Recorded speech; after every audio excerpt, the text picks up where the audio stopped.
All right, this update is brought to you by AutoZone. We'll start with Padres news. The Gold Glove finalists were announced today, and Ha-Seong Kim was a finalist for second base and utility man in the National League. Also, Fernando Tatis Jr. was a finalist for the Gold Glove in right field. Moving over to the NLCS last night, Phillies beat up on the D-backs 10-0. They took a but pretty good 2-0 lead in that series. Game 3 tomorrow in Arizona. Rangers Astros game 3 tonight, 5 p.m. first pitch in Arlington. Rangers have a 2-0 series lead there. And NBA news of the day, James Harden. He is not at the first Sixers practice of the year, getting ready for the start of the season. Starting Stronger starts at AutoZone, where they've got battery solutions in the form of free battery testing, free battery charging, and replacement batteries that fit your needs. That's what makes them America's #1 battery destination. Get in the zone, AutoZone.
All right, San Diego, Southern California was going on. Actually, when I went home last night, by the way, Jon and Jim, hour one, we'll tell you about our guest lineup. We have San Diego State football tickets to give away. We have a 4-pack of tickets to Hallow Scream to give away. I have the Hallow Scream tickets, Brent and Jim, by the way, for us. Okay. I've got 4 tickets, the 3 of us and Jones. Or maybe just you 2 and Jones, and I can enjoy a nice night with Kristen. Okay. But I went home yesterday, and Kristen was like, were you legitimately mad at Jim? I'm like, for what? She's like, about his allergies. I'm like, no. She's like, you were like screaming at him. I'm like, that's because his allergies are the most annoying thing in the world. Remember my first bit? That's what you're saying to Kristen. She always is like, were you serious when you said like, you're not going to go to Hallow Scream? I'm like, I don't know. I don't know. She's like judging what we say as if it's like, right? You know like, what I mean? I like, hate you, right. John. And your wife is asking, oh my God, is Jim everything really hate okay? you? I'm like, it's a show. It's a show. But there's also, I would say you were I was mad. 90% like serious. But very like annoying. Really. I mean, I'm annoyed because here's what's annoying about your allergies. Yeah. I know that we could do this show for the next 5 decades. Yeah. You'll never go see an allergist. So it's just a fact of life. Do you want me to? I'm going to tell on myself right now. Okay. I'm going to tell on myself. So I get home last night and I just can't stop sneezing. Yeah, I know. And today I've sneezed a little bit, but it's much more manageable. Like I feel fine. I took some of those Claritins, like dissolvable pills. Okay. But the thing is, I hear Brent laughing behind us. I'm sorry. Text line, Jim is allergic to effort. That's a good one. That's a text of the year right there. Good job, texter. Oh, man. I don't know if you knew this about me. What? I know everything about you. So what? I can't swallow pills. You've said that every like 3 days for the last 2 years on air. Brent, did you know that about Jim? No, I did not. Okay, maybe you said on the wrap-up show. What do you mean you can't swallow pills? Do chewables, man. Like I cannot swallow pills. Can't swallow a pill. Well, what if it was like life or death? Then I would force it down. I would chop it up a little bit, force it down. What if we sneak it in a muffin like you're a dog? Right, exactly. So put peanut butter on a bone, put it in there. Take your fleet pill. I'm laying down last night and I'm sneezing. I'm sniffling. Finally, Aaron looks at me. He goes, I've had enough. That's what I said. And she's like, you're taking a pill. I'm like, no, I'm fine. I'm not doing it. She's like, babe, trust me. I'll get it ready for you. We'll do it. It'll be fine. She takes a pill and she like chops it up a little bit and she puts it inside of a peanut butter sandwich. See? You are like a Cocker Spaniel. Just like a dog. Yeah. And she goes, here, eat this. She's like, take a little bite, swallow it. Like and then you were fine? Like a little kid. I took a bite. I tried to chew it real quick because my initial first like reaction is I got to chew this because I took a sizable bite, which was wrong. And I feel the pill in my mouth and I immediately start gagging. And I couldn't do it. I was like, I'm not doing this. I am not swallowing. I'm not chewing this. I'm not doing it. I'm going to suffer for the rest of the night. And then I went to bed. That's the story. So you didn't take the pill. Do you think if you would have actually taken the pill, would it have fixed anything? Like, are we simply a pill away from you being fine every day, but you just won't take the pill? That makes it even worse. Yes, we are. Are you serious? But you said you're taking dissolvables. I take like the dissolvable ones. What's the difference? They're not as powerful. So like I take like 4 of them. Oh my gosh. So since I'm not a like 8-year-old child, I need to take a bunch because I'm an adult-ish. Not really, but 808 says it's gonna suck when Jim finds out he's allergic to the dog. Oh no. Is that possible? Bentley? Is it possible you're allergic to the dog? Serious question. But you've spent a lot of time around dogs. Yeah, as but an his adult. nose wouldn't go crazy in the studio. Yeah, Like it's it does. something. Yeah, It's true. something. It's something in the air. Something in the air. Something in the air that makes Jim me always sneeze. has an excuse. He's like, I have my allergies are popping up because it's windy today. Or, it was 65 and I thought it was going to be 70 today. Well, gee, we already tried the dog trick of sneaking in a peanut butter sandwich. So I guess the next step is airplanes in the hangar, Jim. Open up. Seriously, man. I just can't do it. I have this like phobia. Like my brain won't allow me to swallow like a big pill. I can't what about do a it. small pill? Just tell Like her a very not, small pill? Yes. It's still like a little bit of a struggle for me. just tell her, don't tell me. But then I start chewing and it's like poison Jim. I like that idea. Yeah, like just start poison. throwing things in random drinks and food of Jim to make Oh. sure that he isn't aware of what's going on around him. I like that idea. it's just Yeah, it's I'm not so- like you're gonna have Munchausen's or whatever it's called, and she's like poisoning you to make you sick. look, I acknowledge. Well, if you listen to him sneeze all day, Like, oh hey Jim, you want some orange juice? right? Would you blame her? Sure. And just she can put your Benadryl in the orange juice and I acknowledge I'm very soft when it comes Yeah. to taking like medicine and pills. That's very true. Okay, a couple of things here today. Everyone's like, God, you're I don't an even know idiot. what's up. Brent, what do you have? on the YouTube chat. Imagine if Jim had to take birth control, he'd be a mom for sure. He'd have 30 kids. As a 34-year-old Jim would have. I was just kid left and right. Just kids popping out left and right. Why kids why every a bunch week. of kids? Every week. You'd be like Nick Cannon and Cromartie put together. Right. I can't take birth control pills. This is so If I was a woman. What are we doing? I have no idea. This is the start of the show. Welcome everybody. Okay, a couple of things. Oh, sorry. We have Aztec Reset. tickets for Saturday night. Reset. We're going to give away Aztec tickets for Saturday night. We'll do that in the 5 o'clock hour. We have a 4-pack of tickets to SeaWorld's Howl Scream. We'll do it in the 4 o'clock hour. Justin Downer's the head coach of Point Loma men's basketball. They're playing San Diego State this year. That was announced today. He's going to join us at 4:30. How did that come to be? Scott Miller, New York Times, will join us at 5 o'clock. Mekhi Shaw, San Diego State receiver, went over 100 yards, had a critical touchdown for the Aztecs at Hawaii. He will join us coming up at 5:30.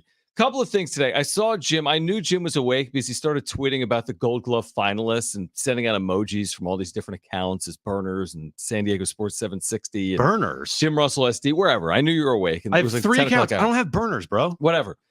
And it's, hey, Ha-Seong Kim's a finalist for a Gold Glove. And Fernando Tatis Jr. is a finalist for a Gold Glove. And guess what? We're going to find out soon. Blake Snell is a likely Cy Young Award winner. Yeah. And there's other accolades and awards individually that the Padres could stumble upon here in the offseason between 2023 and 2024. And guess what? It's all completely hollow and means literally nothing. I could argue it means something if it's a reward for a good team year. But for Fernando Tatis Jr. to potentially win a Gold Glove this year, it does nothing for me. Really? If Ha-Seong Kim wins a Gold Glove this year, it literally does nothing for me. And if Blake Snell wins the Cy Young, it's only going to mean something to me when he comes back as a member of the San Francisco Giants and claims it opening day as a Giant or whatever, or as a Dodger. So, like, it's one thing to win an individual award in a team game for a good team. It's another thing to capture these for a team that was disappointing all year. So I'm not sitting around celebrating these finalist nominations today, Jim. I'm just not going to do it. So last year, when Manny Machado wasn't even a finalist for the Gold Glove. Well, that's what we said. The Gold Glove has no meaning. Yeah, I said, look, the Gold Glove now means nothing. If you're not going to give a guy who is 100% deserving a spot and to be a finalist for a Gold Glove, who deserves it in Manny Machado, and you have a bunch of randos up there and Nolan Arenado, right? Then the award means nothing. It means absolutely nothing. But then I see it today, and I'm like, oh, Fernando. I'm like, well, Fernando deserves it, and so does Ha-Seong Kim. So like, I'm stuck because I want to stick by what I said of the Gold Glove means absolutely nothing. But then again, I'm looking at Ha-Seong Kim be a finalist for not only just second base, but utility man as well. He could potentially win a platinum glove. And right. That means you're the best infielder at your in the sport at your position. Yeah, no, I understand what it means. When Trent Grisham won a Gold Glove back-to-back years, he's the best center fielder in baseball and defensively. Then Fernando Tatis Jr., his first year in right field, I'm thinking to myself, well, that I think it means something, right? But I got to stick by my stance. Like, my stance is it means nothing, I have to stick by it. Real quick, and Brent, I want to hear from you. 844-570-1360. Would it mean anything to you? Or 70470, start it with team. Would it mean anything to you if either Fernando Tatis Jr. and or Ha-Seong Kim win Gold Gloves this year? 844-570-1360, 70470, start your message with team. Does it make up for their season? Obviously not. But like Jim said, in comparison to last year, these guys both deserve it. Last year was like, really? Juan Soto's a finalist? Yeah. It's like, true. I thought this, award was a legitimate. What is Juan Soto doing being a finalist? This morning I wasn't like, really? Ha-Seong Kim is a finalist, because they both deserve it. If they both win it, then congrats to them. I think they deserve it. It's not like last year to where it's like, almost a borderline joke of like, oh yeah, here comes our Gold Glove finalist left fielder Juan Soto. That's how I kind of feel. We've watched every game this year. We know how great Fernando was in right field. We know, obviously, how great Ha-Seong Kim has been in the infield. This isn't like they got nominated or somebody else got nominated and will win it ahead of these two. They deserve it. They deserve it because we know Fernando Tatis Jr. is now one of the best right fielders in the game defensively, and Ha-Seong Kim has been great defensively since he's been in Major League Baseball. But is this one of those awards that it's just so easy to discount? Like, if things go your way, now like, it is. Yay, Gold Glove. But if Tatis wasn't a finalist, you'd be like, this award is complete bogus.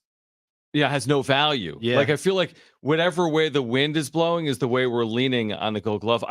I'm not a Gold Glove guy anymore. How is Trent Grisham a 2-time Gold Glove Award winner in center field? Now he's not a finalist? What happened? Right. Did he stop? Like, what happened? Not good anymore? There's 3 people now that are better than the Gold Glove Award winner at center field between one year and the next. So to me, it doesn't have any value. Now, the Cy Young, I mean, I feel like you've kind of said this with Blake Snell.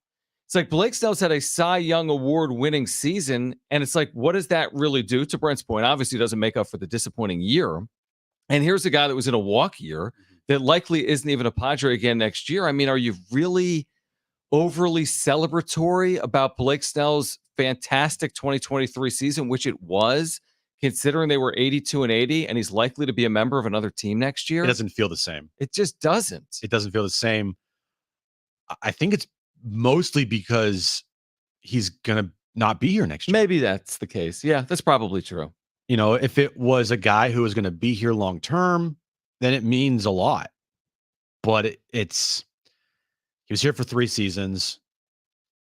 1.5 of those seasons weren't really good at all. and he's now not going to be on the team next year. He's going to win the award and he's going to be gone. So with that, it makes it feel hollow, and it's not really something that I think can be truly be celebrated because he's not returning next year. He's not going to be a member of the Padres. When he receives his Gold Glove plaque, his Cy Young Award, Cy Young Award plaque at Petco Park next season, it's going to be because he's a visiting member there. It will not be with the Padres. Okay, so do you feel different? And this is fair if this is the reason. So you feel a little bit different about the Gold Glove finalists if they win their awards because they're going to be Padres in 2024, talking about Kim and/or Tatis? I mean, I guess you could say yes, but I don't know, man. It's a I'm weird. not in a celebratory mood about the 2023 Padres. You know what I mean? Like, I don't like you the term you used throughout the course of the second half of the year, the whole lipstick on a pig, 14-2 finish, 82-80, over 500. I think the excuses. I don't know. It's like I'm going to celebrate Juan Soto's 900 OPS, or I'm going to be a realist about it. He had a nice year, but not a great year. Or Fernando Tatis Jr. Yeah, he had a good defensive year. What about the rest of his year where he underperformed offensively? It's like it's fine. I don't think there's going to be a parade either way. Like I don't think there was going to be a parade for Tatis and Kim if they won Gold Gloves and the team made the wild card round. Yeah. So I guess it's a little bit of it is what it is. And I just feel like the award itself has lost its bite because of some of the questionable decisions we've detailed previously, like Machado not being a finalist or Soto being a finalist or even Grisham winning it back-to-back years. It's just weird to me. It is. I didn't feel this overwhelming of like, yes, this morning when you saw it. But I also did feel like, okay, they deserve it. Like, we know Tatis deserves it. We know Ha-Seong Kim deserves it. And hopefully they win it because they deserve it. This is not something that, is not deserved on their part. Mm-hmm. And I think it's a nice thing and a cool thing for Fernando Tatis Jr. individually in his first year in right field. This whole 2-year, I feel like discussion of him playing the outfield and this and that. And the first year he's primarily in the outfield, he's going to win the Gold Glove. Like, that's a pretty cool accomplishment. And I think that's a good thing for the organization. Fernando Tatis Jr. as our shortstop when we signed him to a 14-year, lifetime contract. And then we moved him to the outfield, and he became a better defensive player in the outfield than he was a shortstop. And he won a Gold Glove there. Yeah, I agree with that. No, I think it's fair that they would say, listen, the decision to put Tatis in the outfield, and by the way, it might not be over. He might still move from right field, I would guess, to center field for his future. I think it's still possible. So then he'll win a Gold Glove in center field next year. That'd be awesome. He could win 10 of these things. I guess my overall point, and we all feel the exact same way, is like it just doesn't have a bite to it when you're winning these individual awards for bad teams. It doesn't really. Maybe that's not fair. Mike Trout's won MVPs for bad teams. Mm-hmm. Shohei Ohtani's won MVPs for bad teams, and Gold Gloves on bad teams are going to happen all the time as well. It's just this team with these expectations. I don't really want to celebrate anything of 2023, to be honest, because I don't feel as if there's anything to celebrate. It to our collective point, if not for their 14-2 finish, Jim, this thing would have looked awful in every which way imaginable. And it doesn't look as bad because they won 14 of their last 16 games. And in the future, people are going to say, yeah, it was a bad year, but it wasn't as bad as it could have been. They went 82-80, right? You're going to hear that. Roll my eyes any harder. I can't. But the Tatis thing and the Ha-Seong Kim thing, winning a Gold Glove, which they should win the Gold Glove. If they don't win the Gold Glove, again, it's a complete sham, of an award. And then we'll be like, the award doesn't mean anything. It's meaningless. I know. It's so weird. That's what's weird about it. The Gold Glove used to mean something. It used to be like super highly regarded as, hey, you won the Gold Glove this year. It's right. Oh my gosh. 10-time Gold Glove Award winner. Yeah. Right. Like that would lead the Hall of Fame plaque. That I feel like should matter still. And that's why it's disappointing when Manny doesn't get a Gold Glove and they just give it to Arenado, because when his time is up for, his day in Cooperstown, I think having at least 2 or 3 more Gold Gloves on his resume would help him. But he doesn't because, the voters gave it to Arenado when I think Machado should have in his 5 years already in San Diego in the National League. Should have at least won 2. Does it remind you a little bit of the best of UT Readers Poll? It's like if you win it, Yes. this is a very credible, important moment in the history of radio programming. Like if you're winning Best Sports Talk Show according to the Union Tribune Reader Poll, that is legitimate. When we win it, it's legit, bro. But if anyone else is winning the award, what is this thing? I never even heard of anything. What are you talking about? We never got our plaque. That's for another day. We've won back-to-back years and we never got a plaque. It's the second year. What's up with that? Send off an email. I don't even know who to email. I'm outraged. You look outraged. I am very upset. What do you guys think? I mean, are we celebrating? Is it hollow? Winning Gold Gloves in a year in which you were supposed to make a World Series, you didn't even make the postseason? Or are you celebrating it? 70470. You can start your message with team. So weird, dude, because I want to celebrate it because these guys I feel like deserve it and we've seen them and they're great defensively.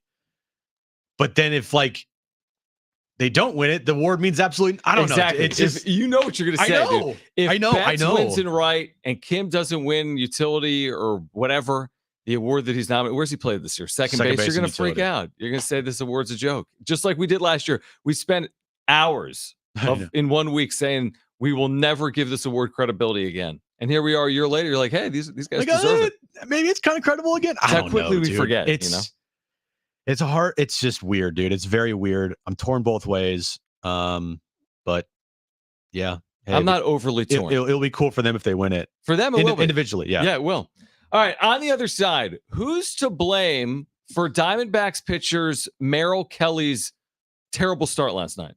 Do you blame Merrill Kelly for his poor performance, or do you blame the media?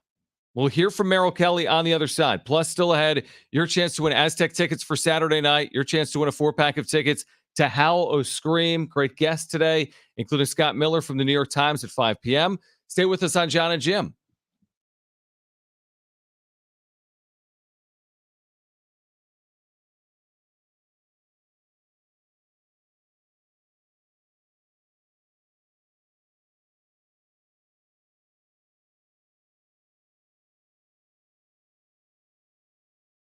The hardest. Okay. Thanks for the super chat, JD Gaucho. Appreciate it, buddy. Says under more pressure in 2024, Preller or Roberts? Ooh, good question. Great question. Roberts? Nationally, Roberts. Locally, obviously, Preller in my mind. Well, Preller's got 3 years on his deal through 2026. Yeah. And Roberts has 2 on his. Plus, the Dodgers couldn't go out again in the first round and him keep his job, right? You couldn't have 3 consecutive years. 3 consecutive years of winning 100 games and then losing in the division round. So, like, he'd literally lose his job if that happened, where if Preller made the first round and lost, he'd be like praised here. Yeah, exactly. Yeah, if the Padres make the postseason next year and lose in like the wild card round, like a lifetime deal. Preller's going to get like another extension. Yeah. So I think Roberts has more to actually accomplish, would be my guess. And to lose. Yeah. Like he's going to have to get to a championship series or a World Series to probably keep his job. Where Preller has to go like 83 and 79 to keep his job potentially if they get into the playoffs. Right. With that record. Thanks, buddy. Appreciate it, man.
All right, Merrill Kelly doesn't take accountability for his poor pitching performance last night for the Diamondbacks against the Phillies. Who does he blame? You'll find out next.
All right, this update's brought to you by AutoZone. Today, the Gold Glove finalists were announced, and Ha-Seong Kim was a finalist for second base and utility. Fernando Tatis Jr. was a finalist for right field. Moving over to the NLCS last night, Phillies beat up on the Diamondbacks 10-0. They have a 2-0 series lead there. Game 3 in Arizona tomorrow night. ALCS Game 3 later tonight, 5:07 first pitch there. Max Scherzer on the mound for the Rangers. The Rangers are looking for a 3-0 series lead over the Astros. And NBA news of the day, James Harden, he's a no-show at Sixers Open of training camp. Starting stronger starts at AutoZone, where they've got battery solutions in the form of free battery testing, free battery charging, and replacement batteries that fit your needs. That's what makes them America's #1 battery destination. Get in the zone, AutoZone. Thank you, Brent. All right, so you do a whole update that includes like the status of whomever for like the Guardians and the Memphis Grizzlies' second point guard, but no mention of the Brady Hoke Show on San Diego Sports 760 at 6 I knew p.m. something was up. You guys kept looking at each other. No mention. Brady Hoke Show tonight, 6 p.m. Me and Rich, head coach of the Aztecs, Saturday, Snapdragon Stadium. We have tickets to give away. See, I do it on purpose. You know why? You know why I do it on purpose? To piss me off. Not only that, but we're talking about it more now than if I just mentioned it in an update. Did you buy that, Brent? No. Either do I. Either do I. I think it's because the Brady Hoke Show is in chewable form. That's amazing. Okay, look at it this way. What do you want me to swallow the Brady Hoke Show? Pause. There are 6 updates per show. You're such an idiot. There's 6 updates per show, right? 3, 3:30, 4, 4:30, 5, 5:30. All right, I'm sorry. And this is the 8th Brady Hoke Show of the season because it's week 8, Aztecs' 8th game, which means 8 times 6 is 54. You've had 54 updates to mention the Brady Hoke Show on the day of. I bet you've mentioned it 2 times. More than that. How many times, Brent? 6 in 54 Without updates? us telling you? 0. Once or twice. Once or twice. Yeah. Once or twice. And listen, you don't take responsibility like Merrill Kelly. Like that segue? No, I take responsibility. Okay. I'm not saying, that's out of context. And of course I did, John. You just didn't hear me. Right. Like James Harden and Joel Embiid have both missed the first 3 preseason games for the Sixers. But the Brady Hoke show's on tonight at 6 p.m. Tonight at 6. So Merrill Kelly, this was dumb. We said it yesterday, literally minutes before the start. Like, what are you thinking? He's like, yeah, I don't know. Philly could be loud, but nothing's going to rival the WBC crowd against Venezuela. Excuse me? What are you talking about? Like, oh, he was in the bullpen. Did you see this video? Yes, I did. I saw it all. You're like, ball. Yes. And he would throw down the middle of the plate. They're like, bomb. So he ignited this Philadelphia crowd that didn't need to be ignited. He, of course, does not pitch well. I mean, they lose 10-0. He let 4 runs in 5+ innings. So he didn't pitch well. No. They were never in the game. They trailed from the second it started, essentially. Multiple home runs in the first 2 innings. And then he's asked about it by the Philly media afterwards and has this to say. I mean, I thought it was fun. Obviously it didn't go our way, but like I said previously in that interview before, that little snippet was taken out of context and made into something that was probably more than it should have been. I said that from the very start. I knew that the energy was going to be loud. I know these fans bring a ton of energy. They love their Phillies. So it's nothing I didn't know going into the game. And so it's not like I was taken by surprise by it. But it was definitely loud. But like I said before in those interviews, whether it's 45,000 people cheering for you or against you, that's kind of what gets us going, right?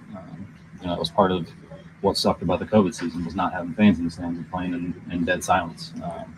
So whether it's hostile territory or whether it's a home crowd, obviously you prefer the home crowd. But either way, the excitement is kind of why we're here and why we play. Taken out of context. Media's fault. Taken out of context. And he thought it was fun. They lost 10-0. Okay. It wasn't fun. He started the game. It was an absolute disaster from Arizona's perspective, to the point where you have game 3 tickets for tomorrow selling for $11 at StubHub. So it was as bad as it could possibly go. This whole thing, and this has happened a lot recently with the Padres at the end of the year, blaming the media for too high expectations. Yep. The Braves in the postseason blaming the media for doing their jobs and saying something that got out, and then they got their ass beat and using that as an excuse. And then last night, Merrill Kelly saying, hey, look, what I said was taken out of context. Dude, what's taken out of context from you that said that the crowd in Miami for the Venezuela series was loud? Is the loudest crowd you've ever been to, and anything in Philadelphia probably won't even match that. Right. That is the context. That's there was nothing out of context. You provided the context. Yes. You were comparing WBC crowd to Philly crowd, and you said the WBC crowd is as good, if not better. That's the context. I just think he's a wuss. He should have just came out and been like, yeah. That was stupid. Venezuela crowd was still louder. Like, own it. Just just own it. Don't double down and be like, I shouldn't have said oh, yeah, the Philly dumb. fans are great, and they're loud, and they cheer for their... It's like, just shut up. Just stand by and be like, hey, yeah, they were loud, but, the Miami crowd was still louder. I just don't understand how when these athletes say things and they get played, and all of a sudden it's like, whoa, guys, no. I didn't mean it that way.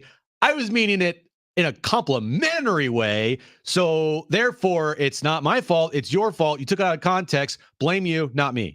Here's the deal. When you are a professional athlete and you're playing at this high of a level on a stage like a championship series, and you're paid handsomely. Merrill Kelly is not making $60K a year. I don't know what he's making, but it's good money. He's been in the big leagues now 3 or 4 years. He's their second best pitcher on the team. He's making millions. Yeah. So you're held to a different standard. What you say is going to be critiqued. Everyone understands this. He's 35. He's not 18. He should understand it. He's in Philadelphia. Do you need the history lesson on Philadelphia with their sports? He really shouldn't. So what he said, to Brent's point, to our collective point, you got to own. To say it was taken out of context, don't do that. Just take accountability. Say, you know what? I shouldn't have said it, or double down, or just be like, I didn't pitch well. It didn't have to do with the crowd. It was because I didn't perform. And I'm disappointed in the way I failed to perform for my teammates. But to make additional excuses and pretend, I don't know what his point was, but the last 2 days for Merrill Kelly, from what he said before the game to what he said after the game, and by the way, if he pitches again this year, it's in Philadelphia. I mean, basically, it did not go well. To be fair, there are a lot of instances where things are taken out of context. Okay. Just I don't feel like that was one of them. Right, exactly. Like I'm not saying that everything is never taken out of context. Right. Clickbait world, headlines. We live in it. Things are always taken out of context, but a lot of things aren't. And when it's as plain as day, when you are saying that the Miami crowd, and there's probably nothing louder than the Miami crowd in Venezuela, or sorry, the Venezuela crowd in Miami. Sorry for the WBC. Right. Dude, that's open game. There's nothing to be misinterpreted there. If you're the Philly crowd, and you can't tell me that everybody in that stadium, or at least majority people, didn't see what was said yesterday by Mel. Everyone saw. Everyone's so hyper aware. Everyone's looking for an edge. Bryce Harper came to the NLDS wearing an It's Personal shirt with Nick Castellanos. They all want slights. They all want to use it to their advantage. They love it. And to Brent's point, just like, I don't know, own it. Like, be a villain. Not like a villain that everybody hates because of your beliefs or whatever, but like, be that villain, like embrace the role. Take on the challenge. If I'm him, I'm not going to cave in. I'm just going to double down and be like, the last thing I want is be like, yeah, I'm going to concede and then let you guys win and just be like, oh yeah, it was the crowd's fault. And I'm just, even if it was the crowd, I'm like, nope. Dude, this was so obvious, by the way. Like, there was something like the Diamondbacks going to Philadelphia. What did we say 2 days ago? I said they got no chance of winning at Philadelphia. None. They had no chance. And you look back now and they didn't have any chance. Now, are they going to win at home a game? This feels like the gentleman's sweep series, the 5-game series. Yeah. It feels like the home team gets a game. The worst of the two teams, Arizona, maybe gets a game. They're playing this game tomorrow, Jim, at 2 p.m. local. So there's going to be no one there. They have $10 tickets right now at StubHub. I mean, ittle be a good crowd, but there's going to be a million Phillies fans. Oh, there wasn't probably any Diamondback fan in Philadelphia. October, hey, you want to get a trip to Arizona for the weekend? I'm down. Like, right. It's so easy. It's just going to be a bloodbath. And I'm okay with it. Like, I'm good with it. Having seen the D-backs lose here. Yeah, they won 84 games. Yeah, the Phillies are a much more compelling story. They're a team that you actually want to watch. It's weird how they've become likable now for after what happened last year with the Padres. And I'm sure there's a lot of Padres fans that still hate the Phillies, and that's fine. But I love baseball, and I love superstar players that come up clutch in clutch moments. And I like the swag, and I like all the bravado, and I like the home runs. Like, this team freaking mashes. It's just, they have their leadoff hitter has had 50 plus home runs this year, including the postseason. Yep. And he's like a 195 hitter, and he's beloved there. He's one of the most beloved Phillies besides Bryce Harper in that town. Well, Schwarber's not really the typical leadoff. No, he's not. No, he's absolutely not. But it's what they've made him to be. But he's got like a 400 plus OPS. Like you said yesterday, the Phillies are what you wish the Padres were. Yep. The Phillies are what you wish the Padres were. Because they are everything that the Padres want to be. They have the superstar players, the high price contracts, the pitching. They have a rabid fan base. Like, when they win, look, the blueprint, the Phillies, they mastered it. The Padres, they not so much. Completely fumbled over themselves. Not so much. And again, at the top of the kind of like hierarchy in a clubhouse, you've got Bryce Harper on one side, you have Manny Machado on the other. Yeah. Didn't work out so well. So far. All right. On the other side, are we on a collision course? We'll explain on the other side. Plus, Justin Downer, he's the first-year head coach at Point Loma. He'll join us at 4:30. They scheduled a game with San Diego State basketball today for November. He'll join us at 4:30. Scott Miller on the Padres offseason. He will join us at 5 p.m. Makai Shaw, San Diego State receiver, 100-yard game this past weekend at Hawaii. He'll join us coming up at 5:30. Great giveaways today.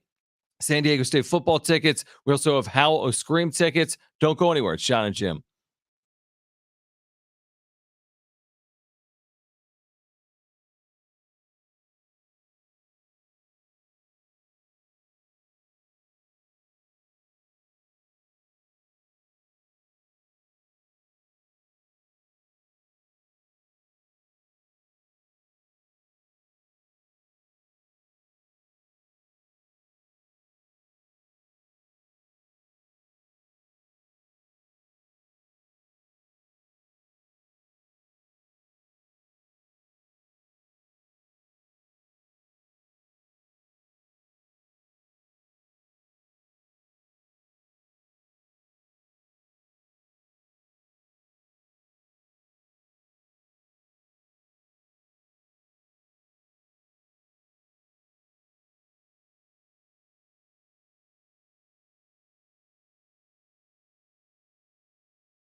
All right, are we on a collision course or not? Plus, your chance to win tickets to SeaWorld's Howl O Scream and tickets to the Aztecs against the Wolfpack on Saturday at Snapdragon Stadium. Stay with us.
Some orange. Oops, sorry. Yeah, there's a lot of blues and reds in there. There's an orange in there, but I don't know what it means. I don't know what they're trying to do. I don't know if SDFC is like the official name of the club, but we'll find out Friday. 2 days. 2 That's days Friday. from now. Yeah. I'm excited. I want to see it. I just hope they don't. Are you going? You know you could go. I know I could go. You could go too. No, I'm working a high school football game. Oh, okay. Well, I'm working until 6 too. So, are you going to leave early Friday? By the way, I don't think so because I'm calling a high school football game in the city of San Diego. Okay. Who's playing? You may ask. I'm not sure, but I'll know come Friday when I call that game. So no, I don't think so. Okay. Well, that's good. Glad you don't want to dish the show again. I'm kidding. Go take an allergy pill. I can't. I physically can't. Couple of things. Justin Downer, first-year head coach at Point Loma men's basketball. He'll join us at 4:30. They've got a date with the Aztecs. Just announced today. They'll play November 27th. He'll join us at 4:30. Scott Miller, New York Times, and the Padres offseason at 5. Mekhi Shaw, Aztec receiver, will join us at 5:30. How Scream tickets and Aztec football tickets to give away here today. I mean, is there a reason to watch the remaining games of the championship series? Or is this a complete formality? Rangers, Phillies, bring it on 8 or 9 or 10 days from now, whenever the World Series starts, I think October 27th. Is this thing done? There's no path to anything other than Rangers, Phillies at this point? I think the Phillies D-backs NLCS series is over. I think there could be a chance for a comeback here against the Rangers with the Astros, but they got to win. I mean, they got to win tonight. If the Astros don't win tonight, yeah, it's over. See, the funny thing is, I actually thought that maybe the Rangers had more commanding of a lead because their 2 wins are on the road. Yeah, but the Phillies just have looked completely dominant. The Astros and Rangers series has been good. It's been games. Closer, 2-0 and 5-4. Yeah, very close games. They weren't blowouts, and I feel like the Phillies kind of just dominated from the first pitch of game 1. Now it is at home, and they are almost unstoppable at home in the postseason since like 2011. Mm-hmm. But I do feel like the Rangers series, even though they have 2 wins on the road, is closer. If that makes any sense. It does, because the Astros have been here and done that in terms of getting to championship series. It's hard to count out a team with as much experience and success in the postseason. Like the Diamondbacks have no experience or success in the postseason in recent history. None. So why would you give them any credit? Why would you think that they could do it, considering we haven't seen it previously? Now they beat the Dodgers. They did, but the Dodgers are frauds. That's the thing. So I don't see the Diamondbacks doing it. To me, to your point, what would be more surprising is the Diamondbacks off the mat winning the series down 2 games. Oh my gosh. Then the Astros getting up off the mat and winning the series down 2 games. And frankly, I think baseball, they can't have that happen. But they can't have Diamondbacks win the series. They can't. It's just people want to watch the Phillies. People want to watch Bryce Harper. People want to watch Kyle Schwarber, right? Like the atmosphere in Philadelphia, it just oozes through the television of, you're like, oh man, that looks awesome. I don't think baseball would appreciate and like if the Diamondbacks all of a sudden were in the World Series. Not to take anything away from the Diamondbacks if they happen to do that, but you couldn't tell me that ratings wouldn't not plummet, but they wouldn't be as good with them in the World Series instead of the Phillies. Yeah, you're right. And people might say, well, hold on. What about the Padres a year ago? Well, the Padres are marketed. Like they got stars. Now, San Diego is not the same size market as Phoenix, but in terms of resonating, like Soto, when you think Manny, Tatis, even though he wasn't there last year. Yeah, like that's completely different in terms of star power. How many times have people said that the Padres have built like a little bit of a super team? Now it hasn't translated but it actually has translated, because if you watch the NBA, a lot of times super teams don't perform. True. Over the last decade plus. But I think if the Padres last year had made the World Series, there would have been a really keen interest nationally in seeing some of these stars. Where I think if the Diamondbacks this year made the World Series, people are going to be like, what the hell are the Arizona Diamondbacks? I've never heard of any of these players. Corbin Carroll. Right? They're great players, Corbin Carroll, but doesn't resonate at all nationally. Phillies make it, you're going to get the casual baseball fan tuning in. I feel like the Diamondbacks make it, it's going to be click. What else is on? Who are you rooting for if it's Pham versus Bochy? Tommy Pham versus Bochy? Yeah, like you got Pham, the Diamondbacks in the World Series. You have the Rangers in the World Series. I'm a Bochy guy, dude. But more than the Pham guy? More than a Pham guy, yes. Okay, I think most fans probably agree with that. Yeah. It's been interesting to see Tommy Pham in the championship series. He hasn't done I don't think anything. Not in these. He did, but he was 4 for 4 in a game against the Dodgers, right? Everybody did something for the Diamondbacks against the Dodgers. Yeah. But losing 10-0 last night. I mean, according to Merrill Kelly, it was fun. It was fun. It was it was a lot of fun. It was fun. It was taken out of context. Hey, that was fun out there. I got beat up. You know what it reminds me of? And you've probably even seen this movie, John. That part in Moneyball when Brad Pitt walks in the locker room after they lost that game and they're all dancing. He's like, is losing fun? Losing fun. Is losing fun. Well, apparently it's to these guys. To Merrill Kelly, yes. Yeah. All right, coming up on the other side, we're going to get to the wrap. Plus, you're going to hear. What are we going to hear on the other side? We're going to hear. Stay tuned for what you're going to hear. Okay. It's how would you describe it? basically it's illuminating how the D-backs have no fans. Okay, you're going to hear that on the other side. Plus at 4:30, Point Lomas head coach Justin Downer.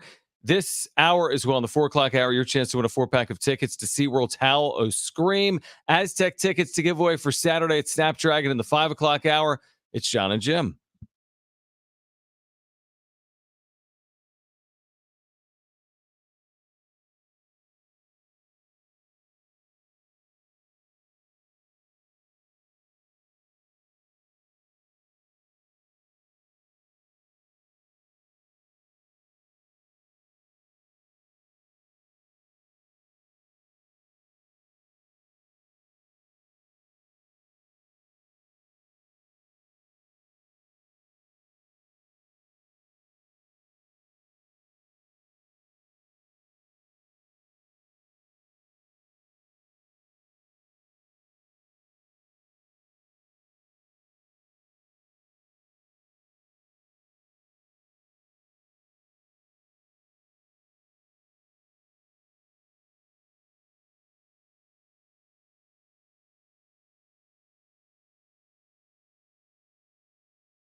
All right, this update is brought to you by AutoZone. We'll start with Padres news today. Ha-Seong Kim and Fernando Tatis Jr. were both named finalists for the Gold Glove.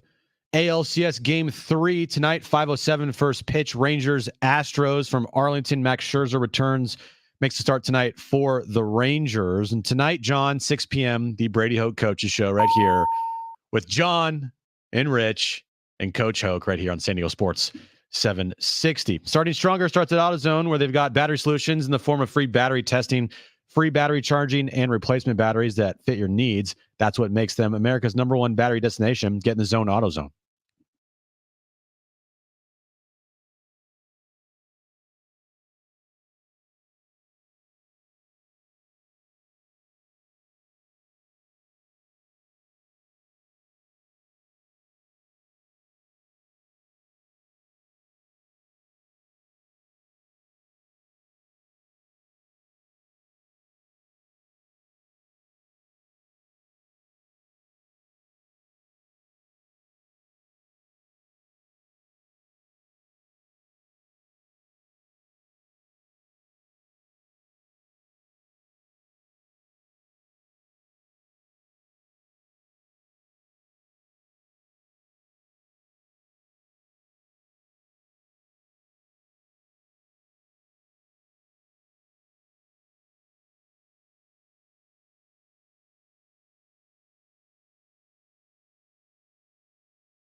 San Diego and Southern California, what's going on? Hour 2, Jon and Jim. This hour, we'll give away a 4-pack of tickets to Ha-Seong. By the way, I've got the 4 tickets in my wallet for us to go. Oh, that's great.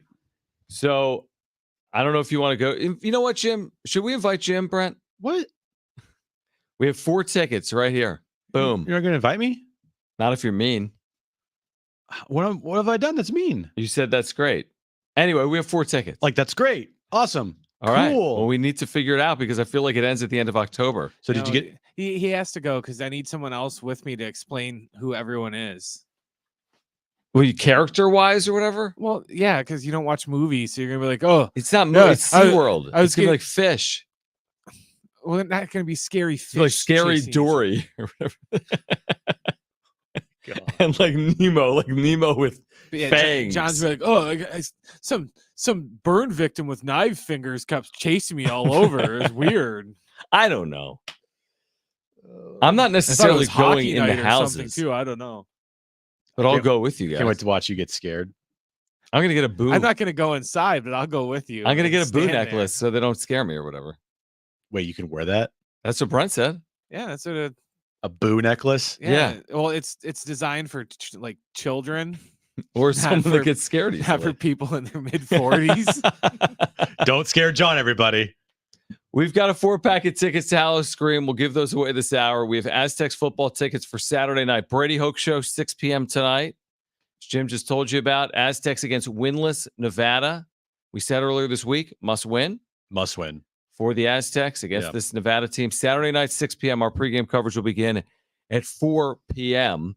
Justin Downer, Point Loma, head coach, men's basketball, will join us at 4:30. Just announced today, San Diego State, Point Loma, November 27th at Viejas Arena. We'll catch up on Point Loma coming up at 4:30 and about that game as well. But right now, let's get to this. It's time for The Wrap, presented by Sombrero Mexican Food. Check out their website at sombreromex.com.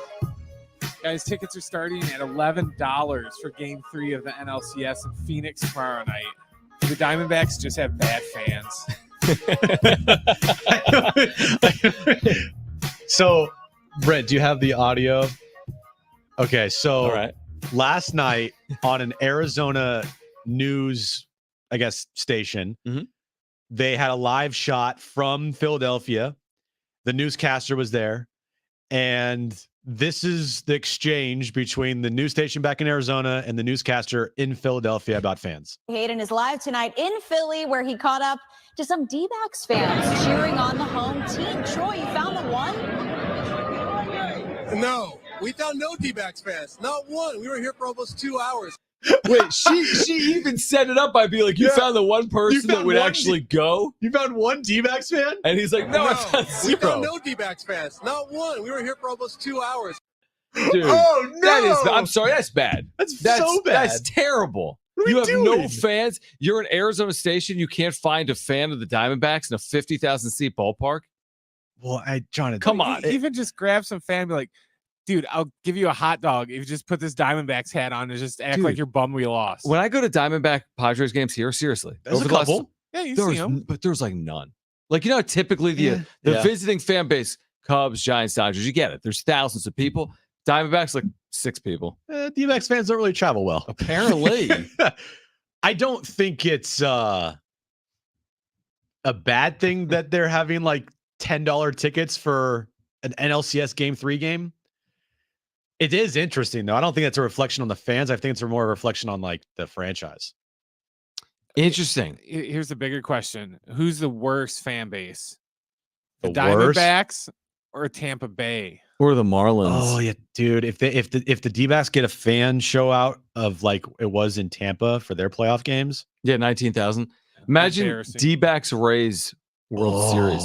But listen, I mean, I'm not going to get that. You so make a good point, though. Is it their fans or is it their cutouts in the stadium? Is it their organization that's put them in that spot? I don't know. I hate to say if a team has bad fans, because the other day with I think it's pretty much confirmed now that this lady was a plant. For the Chargers. They have bad fans. But that's the thing is I think it's more of an indictment on the Chargers franchise yesterday that we were talking about Marianne Doe. That is such a like John Doe, Marianne Doe. That was her name, Marianne Doe. Well, here's the thing. The LA Chargers don't have fans. No, you know what I mean? Like none. And like there was a period in time where the Chargers obviously had San Diego. And then when you leave San Diego for a market that didn't want you, okay, we can say the LA Chargers, that thing is weird. That's flat out weird. We're not talking about planted fans for any other NFL team. Yeah. But the Diamondbacks, I don't know. Honestly, though, dude, when I watch a Diamondbacks game against like the Padres Friday night in Arizona, there's like 22,000 people there and they're all Padres fans. Well, one, it's the D-backs. Two, it's I mean, they don't have the star power that Philly or San Diego or LA, they don't have that. They have really good players, but also their stadium sucks. Like, but it's the National League sucks. Championship Series. I know. If the San Diego Chargers are playing at the Q, it sucks. Mm-hmm. You'd like to think the San Diego Chargers in the AFC Championship game wouldn't have $11 tickets. I'd be curious to see how really the D-backs are like resonating in Arizona right now with the Cardinals. And you have the Suns about to start their season with KD and dude, these aren't great excuses though, because Arizona Cardinals aren't very good. Suck. But Sun the NFL, season, dude, it's the National League Championship I know. Series. I'm not. It's weird. It's weird. And also they're playing the game at 2. Yeah, it doesn't help. And they're down 2 games to none. It's 2 o'clock in the afternoon. It'll be all I bet they're louder than the Venezuela game in Miami. Potentially. Next question. Or not. Who's going to be favored in a Phillies-Rangers World Series? I think the Phillies, if the Phillies sweep the D-backs here. Do you? Yeah. Don't you? I don't know, man. The Rangers haven't lost in the postseason. But how the Phillies are winning. The home runs and the really good pitching, by the way. Their starters ERA is fantastic. Mm-hmm. And they already as a team have 15 home runs in this postseason. Schwarber, Castellanos, Trey Turner, Bryce Harper. How about this? World Series winner odds. Rangers plus 110, Phillies plus 140. What? Astros plus 750, D-backs plus 800. So right now, just a slight edge in Vegas to the Rangers over the Phillies. Who has home field in the series? The American League or the National League? They don't do that anymore. John. Yeah, but I mean, who has home field? The Rangers both or the finished with Phillies? 90 wins. Right. So is it a head-to-head series? Is it their 3-game series that they played at some point this year? But that could be a factor, small factor. Potentially. I don't know when the Phillies played the Rangers. Oh, you don't have that? I don't have that in front of me, John. interesting. No, sorry. Nice No. job preparing for the show. Next question. So, my bad. NBA season kicks off in 6 days. Are you more excited than normal because of the new in-season tournament? Yes, that's right. That starts Can you very sense my soon. sarcasm in that question? Right. In-season tournament, Jim, kicking off, I think, later this month. Whenever that thing kicks off, I don't want to talk about it. We're going to, because it'll be in the wrap, and we'll talk about the Warriors Knicks game. If the Warriors win it, then it's the greatest thing ever. But Exactly. if they lose it, it means it's like the absolutely Gold nothing. Glove. Yeah, it means nothing. Right? In-season tournament, I am interested to see how this whole thing Oh, plays now out. he's interested. No. Just because of how I think it's the stupidest thing ever, and how they're going to try to shove this down our throats of how it's supposed to be relevant and it's cool and you should definitely watch it. I'm interested to see how the players react to it. Like, whoever wins this in-season tournament, is there going to be like a celebration? Well, like, that's my big thing. Is there a parade? If the Clippers win it, will there be a parade in downtown Los are they going to Angeles? pop champagne bottles? Is there going to be like a, confetti? I mean, it's in Vegas, the championship. I'm sure there's going to be a celebration. Because that's going to be awkward if like the Timberwolves win it and they start popping bottles at 20 games into their season. Yeah, that would be weird. Like, that is what? true. It doesn't make any sense. Right. It to me is one of the dumbest ideas the NBA's ever had. And they've had some Really? dumb ideas. And they're just doing this to try to spice things up. And I think it's going to fail miserably. I could be wrong. I probably am wrong. Now, how does it fail? How You know does what I mean? it It's sort of, fail? is it worse than the NBA regular season in October and November? I think it fails if, It's just stupid. one, the NBA players don't buy into it and they kind of just don't care at all. Okay. Two, if you see viewership numbers go down, or if they just aren't the viewership numbers that the NBA expected. And three, the social media backlash and making fun of it for being literally pointless. I looked it up. The Rangers would have home field. The Rangers in that have home series. field, so that makes sense. Because they swept the season series 3-0 against the Wow. Phillies. But here's the Whoa. thing. That was the opening series of the year. Oh, so that's that could crazy. decide home field in the World Series. The yes. opening series. Yep, Wow. So just remember, April games don't matter. Oh, that's right. That's right. They don't did. matter. They April did. games and then May games next year, they won't matter either Why is that? because they're in Korea. Those are March. Or sorry, March is- games. Yeah, March. March, April, May. What was the question, by the way? Are you excited about the stupid Oh, play-in tournament? no. Next question. You wrote the question. Next, the answer is no. Okay. I'm not. Should the Padres bring back Gary Sanchez? The question on everyone's mind. It's what everyone's thinking It is about now. today. Everyone's driving in their car, heading Gary home, Sanchez. When's he coming back? picking up their kids. Will someone please talk about Gary Sanchez? Some guys in their car right now just like, yes, the Gary Sanchez segment. I've been tuned to San Diego Sports 760 all week. I've been Colin wanting hasn't this. talked about Gary Sanchez. Rich McGuire's like, yes, finally, Gary Sanchez. I can't wait. Well, here you go, Rich. Yeah, I think so. Bring him back.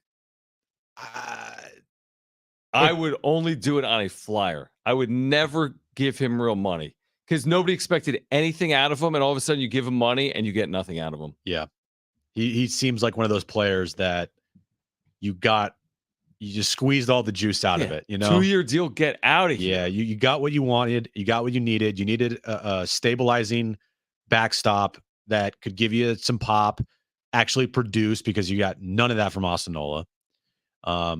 Austin Nola, dude, I know. still in the organization, right? Yeah. But you got what you wanted out of Gary Sanchez, which was you got pop, you got somebody to stabilize the position, clutch hitting. Now it's kind of one of those situations where you don't want to overpay and don't pay for something that he's not. I don't know if he's a guy that can hit 25 home runs in a year consistently on a year in and year out basis. I do. He can't. That's not who he's going to be. I mean, at this point, he's 31. Yeah. And it was a nice year, Jim. And by nice year, he hit 217.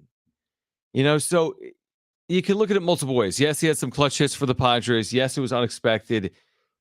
He had a 2.5 WAR. It was a nice year, but he had some really not nice years in there as well. And to go give him, what's the number? 8-10 million a year? Because you know what it could translate to is if you give him 8 to 10 million a year or even more than that, and then you start seeing the numbers that he put up a couple of years ago. Or give me like his when he was bad or when he was good. When he was bad. Well, when he was bad, it was really, really, really bad. So 2022 with the Twins, 659 OPS. Yeah. 2020 with the Yankees, COVID. Okay, 618. Yeah. OPS. He's had some awful years. Yeah. If you get those numbers, it's too risky, dude. It's too risky to give a guy $10 to $15 million when you need a guy making that much money per year to give you like at least a 750 OPS to 800. Right. It's like Matt Carpenter got a 2-year deal. They got to regret that every single day. I bet they do. Right. I mean, and they gave him how much money? 12 million. Again, that was 12 million. So like Gary Sanchez, if he's going to get more than that, then I got to let him go get that somewhere else. I got to be smart here. If my payroll's coming down, then why am I giving arguably a secondary catcher? Would he not be with Luis Campusano? You know, you're getting a platoon catcher and you're going to go pay him 8, 10, 12 a year. No, they got to be really smart here. The Carpenter moves, you got to hit on all of them. You have to hit on all those moves this offseason if you're AJ Preller. And I don't know how many moves like that he can even make. 6 million here, 8 million there. I don't know if he's going to have that type of money to throw around this offseason. I don't know. It's kind of almost like a wait and see. Like, hey, we've heard that they're going to be lowering their payroll. We don't know if it's going to be around 200 or if it's going to be a little higher than that, or whatever the case may be. Is we just don't know where the number is going to be set at. But I think what we do know is it won't be 250. That what it was last year. And the free agent catcher market, John, not great at all. Want to bring Austin Hedges back? Not particularly. Hey, he could be a World Series champion. True. Soon. Again, you're not getting crazy offense out of your catcher typically. No, it's not the end all be all. I kind of like the offense of Luis Campusano. I know you need two catchers. They do need another catcher. And Ethan Salas is 9 or 12 years old or whatever. Yeah, he's still not able to drink yet. Dude, he's not able to buy a lot of. Is he 18? I think he might be 17 still. So he's not buying lottery tickets. He can wear a boo necklace. What's more important? Gary Sanchez and a potential backup catcher, or maybe even a starting catcher, or fixing your first base problem? You're asking very tough questions. What's more important? That's a good question. I don't think you need offense out of catching, but I think you need offense out of first. Yeah. And it seems like they were beyond serviceable defensively as backstops last year. Hence the Padres' good team ERA. It's not like they were huge liabilities. We were told both would be. Sanchez and Campusano. That was not a story at all. No. So if I got guys that aren't defensive liabilities and are average hitters, I'm good at the position. What I'm not good at is at first base with a 700 OPS player. I need power at first base, and they don't have a way to show me they're capable of doing that. So first base. I agree with you 100%. First base to me is an issue that this team has had for a long time, since Adrian was here. Interesting. Yeah. They have not found a good first baseman since. And Jake Cronenworth at first, the value there is just not good. So I agree that you need to get if they had a power hitting first baseman, that would change, and he plays good defense, that would change everything. I just don't know who that would be. And as I said, please, for the love of God, do not move Xander Bogaerts to first. Don't do it, guys. Yeah, I don't think that's the first order of business. I really don't. The first order is pitching. Yeah, because the reason I say that is, again, you got Machado. Is he going to be in the field to start the year? You got Bogaerts, like you said, it's an 11-year deal. If you're going to move him, you can move him. You have plenty of time to move him. It doesn't have to be done right now. I'm just talking about like the infield and the dynamic of the infield and how are they going to build a good infield. I understand pitching for them is, I think, the number one concern in the offseason. You don't? No, not particularly. No, not really. I mean, I thought their pitching was good this year, and they still weren't good. Well, they had the Cy Young Award winner, John. And they had a top three. And they're not going to have the Cy Young Award winner there next year. Yeah, but they didn't have the Cy Young Award winner in 2022. Well, they had Blake Snell. I know, but in 2022, half the year was good, half the year was bad for Blake Snell. More than half the year was good for him. So you're saying that your reason for concern on the pitching staff is solely because you're going to lose Blake Snell? Blake Snell was not guaranteed to replicate this. Not just Blake Snell. You're losing potentially Waka, Lugo, and Snell. Yeah, but they found Waka and Lugo. Okay. So they'll go have to find those guys again. By the way, I don't even know if they need to do that. That's still like an important thing to do. You can't just say, "Hey, just go find those guys." Dude, you know as well as I do. Not easy. Well, no, Padres starting pitching isn't typically the issue. Yeah, the back end of 2021 when everyone was hurt. It was an issue in 2022 and they didn't have a starter in Philadelphia for Game 4. That is the National League Championship Series. Every team literally in baseball runs out of pitching other than the World Series champ. Essentially, is what's going to happen. So at Petco Park, which is a pitcher's park, I don't feel like they're going to go from a top 5 ERA to a bottom 10 ERA, is my point. So I'm not losing sleep over pitching. I'm losing sleep over Trent Grisham playing every day. That's how I lose sleep. 100% losing sleep over pitching. I'm not losing any sleep. I'm sleeping perfectly these days. All right. Well, you better hope the pitching's good next year. It's fine. It's fine. Musgrove didn't do anything this year. Darvish didn't do anything this year. It's fine. You signed Waka and Lugo off the scrap heap, and you had the top 3 ERA in baseball. All right. Well, Lugo's going to cost more. Waka's going to cost $16 million if he opts back in. You're not re-signing Blake Snell because he's going to want like a $200 million contract. Darvish is a year older, coming off of another injury. They might not get an out. That's not what I'm saying, dude. It's just going to be dozens of runs scored. All right, fine. Let's make a bet. Okay, I'll make a bet. When the pitching the Padres finish with a top 12 team ERA, you get the other. You said top 10. You said top 10. 11. Nope, top 10. Give me top 11. Nope, I give you top 10. Fine. That's fine. You're so. Well, you're telling me they're going to be like the 2007 Rockies. No. Might not be a good example. I don't know. Actually, the 2007 Rockies went to the World Series. Okay, 2000. Ubaldo Jimenez. 2000 Rockies. Not good. I promise you. I never said that. Now you're mixing my words. You're saying the biggest. All right, Merrill Kelly. You're saying the biggest concern. Is pitching, and I'm saying it's not.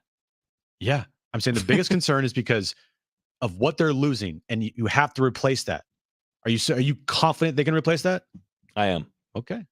AJ Preller, dude. John's confident that Rockstar pitching, GM that you can top 10. I'll make any bet you want. They can lose the Cy Young Award winner and 2 other starters, and you'd be totally you don't fine. know they're losing 2 other starters. You have no idea. Well, have you talked to their agents? Have you? No, so you have no clue if they're losing those starters, and you have no clue if they're staying. Yeah, but even if you lose Waka and Lugo, nobody went into the season saying it hinged on them, and they had good seasons. Not one person said that. So next year, you're cool with just riding with. They're obviously going to replace these parts. You think they're not going to? What do you think they're going to do? Just have? I know they're going to replace these parts, John. So why are you losing sleep over it? What do you mean? What's going on? I disagree with your argument, and you can't deal with that. You think that they're just going to like find just random pitchers and everything's going to be fine? Correct. Okay. Justin Downer, head coach at Point Loma. They're playing San Diego State November 27th. That was announced today. He'll join us next.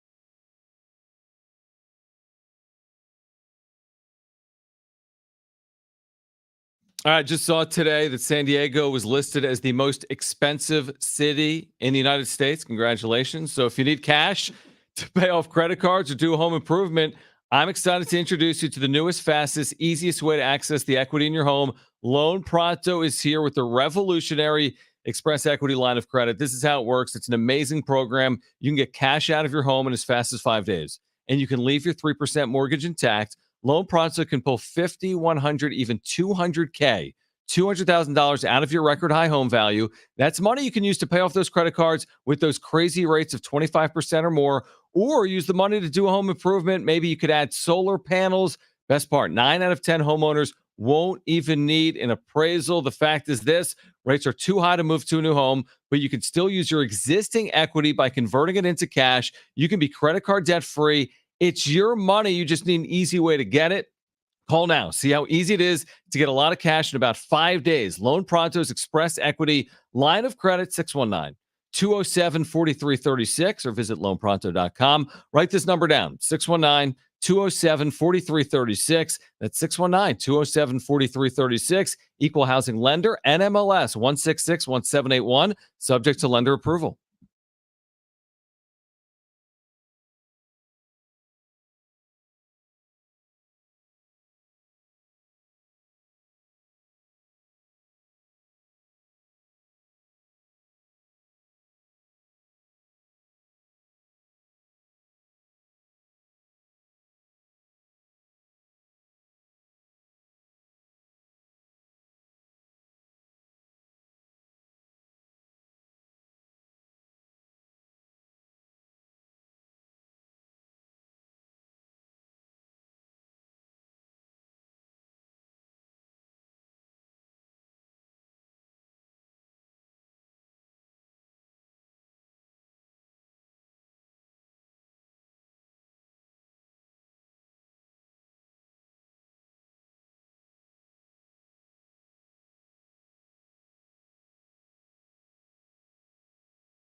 All right, this update is brought to you by AutoZone. We'll start with the Padres. They have 2 finalists for the Gold Glove this year, Ha-Seong Kim and Fernando Tatis Jr. Moving over to the NLCS, the Phillies have a 2-0 series lead after their 10-0 victory last night over the D-backs. Game 3 in Arizona tomorrow. Tonight, Game 3, the Rangers and the Astros in Arlington. Rangers have a 2-0 series lead there. And tonight is the Brady Hoke Coaches Show, 6 p.m. with John, Rich, and Coach Hoke right here on San Diego Sports 760. Starting Stronger starts at AutoZone, where they've got battery solutions in the form of free battery testing, free battery charging, and replacement batteries that fit your needs. That's what makes them America's #1 battery destination. Get in the zone, AutoZone. All right, I was really excited to see this news earlier today. San Diego State will meet Point Loma in men's basketball at Viejas Arena next month, November 27th, in the regular season. And it's great to catch up with Point Loma's head coach. First-year head coach. He was a former assistant last year. Justin Downer has taken over one of the premier Division II basketball programs in the country, and he's with us here, Jon and Jim, on San Diego Sports 760. So we saw the announcement, Coach. We appreciate you hopping on. How did this game come to be, and what kind of opportunity is this going to be for your program? Yeah, thanks for having me on, guys. First of all, just super excited to, play a game. I think for us, the past few years, our program has had a hard time scheduling opponents like that with the lights on. We've been getting some closed door scrimmages and some games with no fans, but just really thankful for the opportunity to be able to bring our program into a like Viejas and just give our best shot and compete. And so I was hoping we could get on the schedule kind of all year, and those guys, Coach Dutch and Coach Velasquez, Coach Ack, Luster, Matt Soriab, and I was trying to get us on the schedule earlier this summer, and it just didn't work out. We weren't in the rotation. They had some commitments they had to honor, and last week they said that they had something open up and something shake, and we didn't hesitate to jump on the opportunity to head I-8 East a little bit. And what does it mean, for your kids to compete against a team that went to the national championship game last year and against a lot of, players that were there in Houston? They were on the brightest stage of them all. What does it mean for your, kids to compete against that level of talent? Yeah, I think for us, we're a program that doesn't hold ourselves to a standard based on a numeral after the letter D. Mm-hmm. And so, I think for us, we're holding ourselves to our own standard, and we're trying to elevate that bar every single day. And so whether it's San Diego State, whether it's a Pac West game or a non-conference game, the opponent to us is a scouting report. It's a set of defenses, a set of offenses. We've got to try and share our will and execute. And certainly to us, it's a great opportunity for us to test that. I mean, we've got guys that are very competitive, and they've been recruited at a very high level. Almost everybody on our roster has been recruited at Division I level, quote unquote. And so I think that they'll go in with a confidence, but I think just also like a checkpoint, like, hey, where am I at? And certainly they won't get a better one than the nation's top defenses in front of a crowd like Viejas.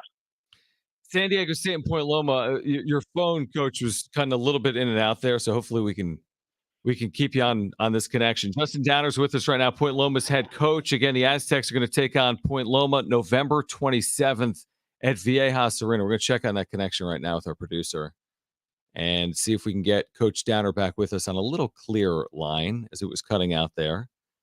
Went 29-4 last year, Point Loma. And they were preseason, by the way. All right, we got Justin Downer with us. Let's try again. 29-4 last year, 20-0 in the Pac West. Preseason number 8 this year. I did want to ask you, before you got to Point Loma in your coaching career, you were at Riverside Poly when Lamont Butler for San Diego State was at Riverside Poly. I know we've talked about this before, Coach, but for our listeners, what type of relationship do you still have with Lamont and his family after coaching him back in his high school days?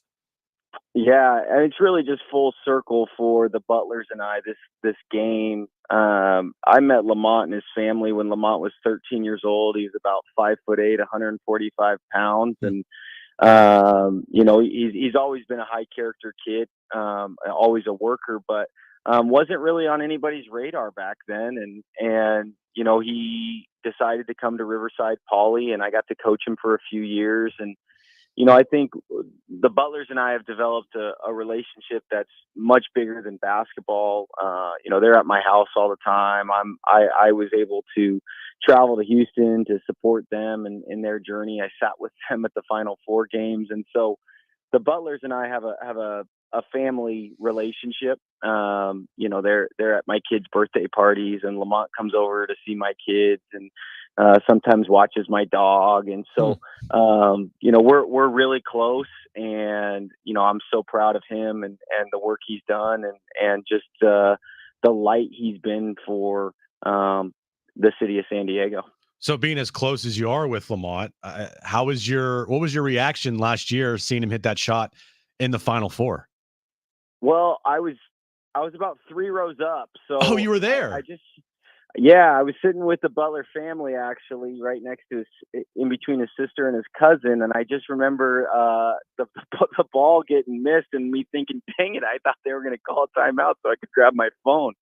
And Lamont raced by us and shot that pull-up jump shot about 30 feet in front of us. And as everyone cheered, I just remember actually having no emotion and no reaction. I was just in complete shock that he did it on that stage. And, I got to spend the weekend with the family and I got to be there. So one of the all-time moments for me and just couldn't be more proud of Lamont.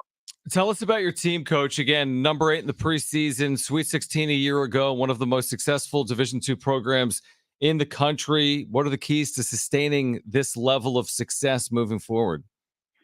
Yeah, I think anybody that's followed Point Loma basketball in the last, decade, we're going to shoot the basketball, and we expect to shoot it at a high rate. We're not shy about shooting shots in transition early in the shot clock. We feel like if we can get a great one, we've got great shooters. And so we expect to put a lot of points on the board. You're going to see a fast pace of play. We lost 4 out of 5 starters. We lost 6 graduate students on a team that was just really special in terms of its character. Very similarly to how that San Diego State roster was constructed last year with all the COVID guys, we were very similarly constructed. A lot of 5th-year guys, some Division I transfers, some Division II transfers, and so we've got a bunch of guys that are playing a new role for the first time. But I think our talent's really good. We're really young. We don't have a senior on the roster right now, and so we've got to get this group together for 2 years and see where we're at. But we returned some guys that played a ton in the NCAA tournament. Sophomore Jake Lifgren, nearly put up a triple-double in the Sweet 16 against San Bernardino. We've got Luke Hopp coming back, who is a first-team all-conference guy, who's coming back from an ACL that we expect to be one of the best players in the country. And then a couple guys that were both in the program that we feel are really talented and ready for a role, as well as some transfers coming in and some really talented freshmen as well. Justin Downer, we're excited for this opportunity for Point Loma. We know you guys have had things rolling here. One of the real great success stories in Division II. It can't be that hard of a recruiting sell, can it? It's one of the great campuses in America. Hey, I'm going to tell you this right now. I'm not doing in-home visits, John. Yeah, exactly. We're buying the ticket and we're bringing them to campus. So I don't blame you. I'm not interested in going and sitting in living rooms when we can bring them to the ocean. So even San Diegans, even if you live in San Diego, if you have not been to Point Loma, it's one thing to be in San Diego. It's another thing to head over to Point Loma Nazarene.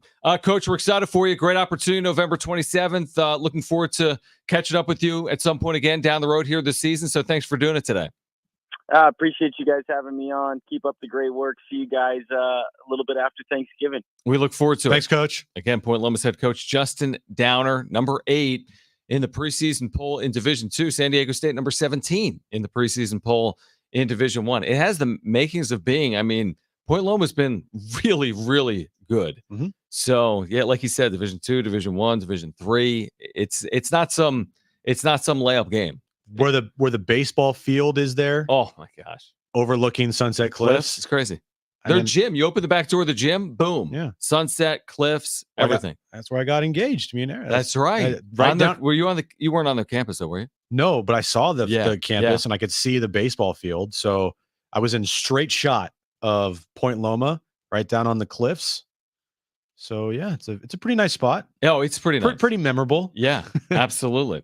All right, on the other side, we've got a 4-pack of tickets to give away to Howl O Scream at SeaWorld. Oh. All right, first 2 callers will be contestants. You need to call right now if you want those free 4 tickets to Howl O Scream at SeaWorld. 844-570-1360.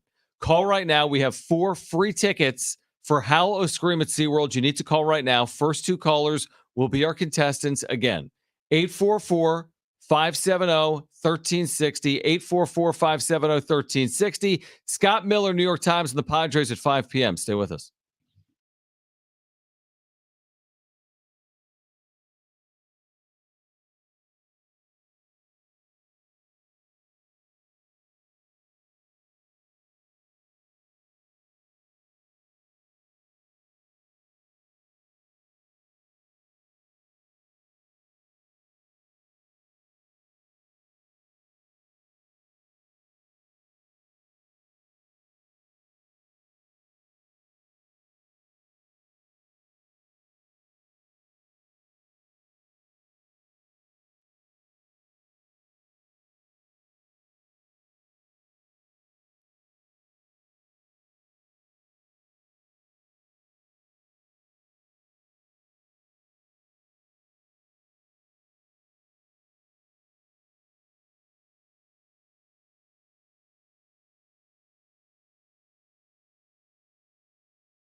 Trainwreck Radio next.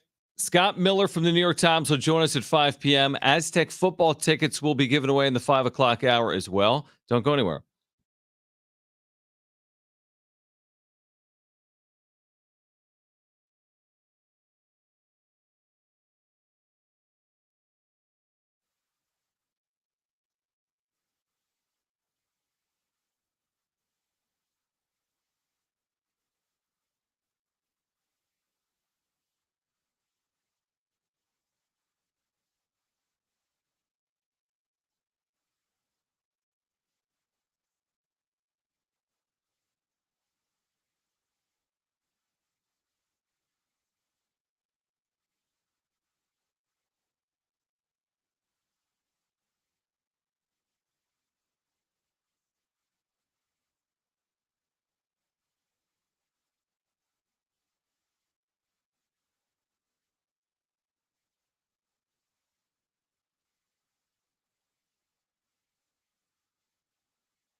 So Jim's arguing with someone on social media over Aaron Rodgers, whether he's going to return this year or not. So you were called out because someone's like, you hate Aaron Rodgers. You say he won't come back. It's impossible. But Jalen Ramsey came back from a meniscus tear. So Fernando Mania Part 2. Yes. This is his Twitter. I think he's a loyal viewer and listener. Happy for Life 7. And in typical Jim fashion, if someone comments on some of his social stuff and disagrees with Jim will just be like, I hate this person. I'm like, no, that's our listener. I didn't say I hate this person. I'm saying I 100% disagree with him. That's fine. Okay. He tweeted at me too. I didn't go. He tweeted at me and you and the station and our show. Yeah, that's a good thing. And he said, this is all for show like Aaron Rodgers, right, Jim Russell, SD? He destroyed his meniscus, talking about Jalen Ramsey, 3 months ago and is already back. Something nobody thought would happen. Please call him out too. Oh, wait, you won't.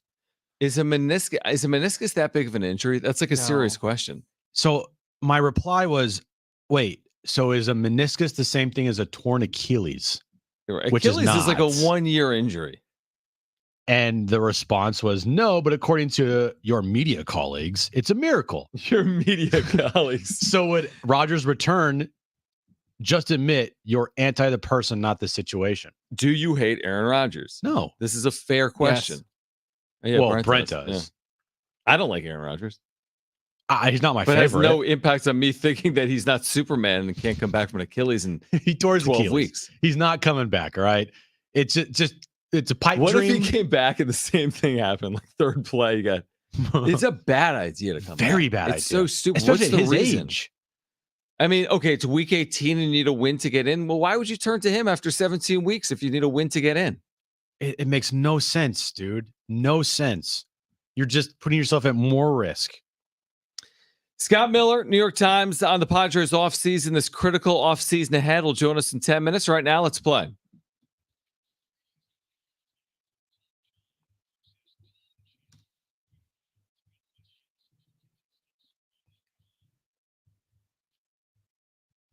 All right, 3 questions, 2 contestants, 1 lifeline. Today's 2 contestants, we have John and Chad. John, you called in first. You have your choice of John or Jim. Who do you want to go with?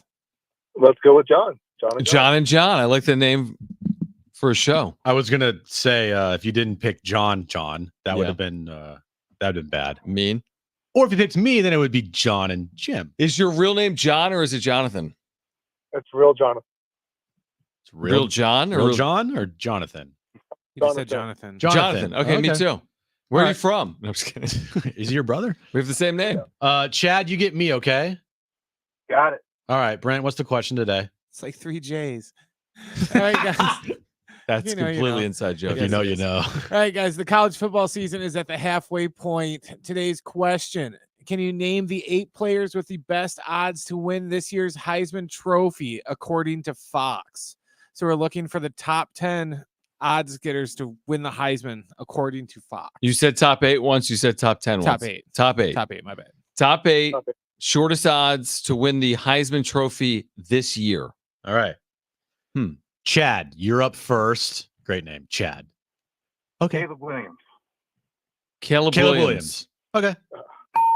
Oh, from SNL? Yeah, Chad. I like it. Okay. John, you're up next. What is your first guess? You do have your lifeline, which is John, if you choose to use it. Bo Nix. Bo Nix. Got to be on the list. Well done. Chad, you're up next, buddy. What do you got? The kid from Washington, Penix. Michael Penix Jr. Yep. Good job. Well done. John, you're up again. What is your second guess? You do have your lifeline if you want to use it. The kid from North Carolina. He's killing it. Drake something. I don't know. Drake something. Drake something. Brad, what do you think? It is Drake something is who you're thinking of. He knows the school. He knows the first name, quarterback. Brent it's Brent's call. And if Brent's going to say no, then you might want to use a lifeline. You can use a lifeline here too. Drake something. What do you think, Brent? I don't know his last name. I know his. Okay, Brent I'll gave give it to him because Drake's it's not like his name John. Drake May, North Carolina. Drake May. Played in the Holiday Bowl last year. Yeah. All right, we're tied up. All right, Chad. Is Chad playing under protest? I think so. I think I should. You could even call it like a hanging Chad. What? I'm such an idiot. All right. Chad, bro, what's your final guess? You do have your lifeline if you want to use it. Let's go with the lifeline. What do you got, Jim? Crap. Oh man. I'll go with Sam. I don't know his first name. Darnold? No, not Sam Darnold. Graduated, dude. a couple years 7 off. years ago. Notre Dame quarterback Sam Hartman. Is that his name? Sam Hartman. Do you Is take it that, Hartman? Chad? I know his last name's Hartman. You take that? Yeah, I'll take that. He better not be top 8. No, thank you. He's got 2 losses. Clean it up, Jim.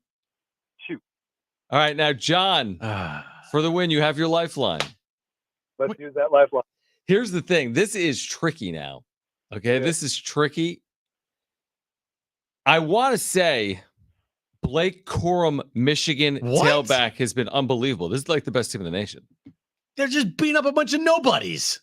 Fair. They're a great team, but they're beating up on a bunch of nobodies. My point is, you're thinking quarterback, and I am too, but I want to say Blake Corum, Michigan tailback, should be on this list, and that's my guess. The Oklahoma guy? I don't know his name now. The Oklahoma quarterback is awesome, but I don't know Oklahoma We can't give you another don't know the name guy. You have to get this one right. I can't provide 2 lifelines. Oh, you can't? Okay. No. Yeah, let's go with your guy then, because I have no clue what it is. Okay, so you go Blake Corum, Michigan. Oh, let's go! Wow, I was pretty confident. Shador Sanders isn't on the list, right? No way. No. Okay, I was just There's checking. a Michigan guy, but not Wait, him. so we're tied up. Everyone relax. Yep, it's okay. Now we're going to overtime. Brent, rules and question. All right, how overtime works is I'm going to ask you a question. When I'm done asking the question, you're going to yell out the name of your teammate today, John or Jim. Don't yell out the answer. Then whoever yells out the name of their teammate first, you're going to win the game by getting the question right, or you're going to lose the game by getting the question wrong. You guys got it? Yeah, I got it. All right, today's overtime question. Who won last year's Heisman? John. I heard John. John, what do you got? Caleb Williams. Caleb Williams for the win. Team John with John victorious. You're going to SeaWorld's Hallow-Scream. How about that, Jim? Protest. So Blake Corum, I should have said the Michigan quarterback, I bet. Who's on this list? All right, Penix Jr. is number 1. Then J.J. McCarthy. Michigan quarterback. Michigan quarterback is Right. 2. Dylan Gabriel is the Oklahoma guy that you can think of. He's 3. Jordan Travis from Florida State. Then Jaden Daniels from LSU. Drake May of Carolina. Caleb Williams of USC. And then Bo Nix from Oregon. All right. Good list. Congratulations to John. You've won those tickets to Hallow-Scream at SeaWorld. And I should tell you about Hallow-Scream at SeaWorld, Jim, shouldn't I? You should. I really should. Yeah, you're doing a great job. And the manner in which I would tell someone about that is by doing this. With your voice. Win a 4-pack of tickets with the new twists, turns, and special effects. They're lurking around every corner with 5 terror-filled houses, 10 scare zones and haunts, and death-defying drops with Rise After Dark. It's the screamiest event of the season, Jim. It's now at SeaWorld San Diego's Hallow-Scream through October 31st on select nights. For more information, visit SeaWorldSanDiego.com. Scott Miller joins us next from the New York Times. We have Aztec football tickets for Saturday night to give away in the 5 o'clock hour as well. Stay with us. Hour 3 next.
All right, this update is brought to you by AutoZone. Game 3 of the ALCS, moments away from first pitch in Arlington, Texas. Rangers have a 2-0 series lead there. Max Scherzer back on the mound for the Rangers. The NLCS, last night, Phillies beat the D-backs 10-0 to take a 2-0 series lead there. Game 3 is tomorrow night, actually tomorrow afternoon in Arizona.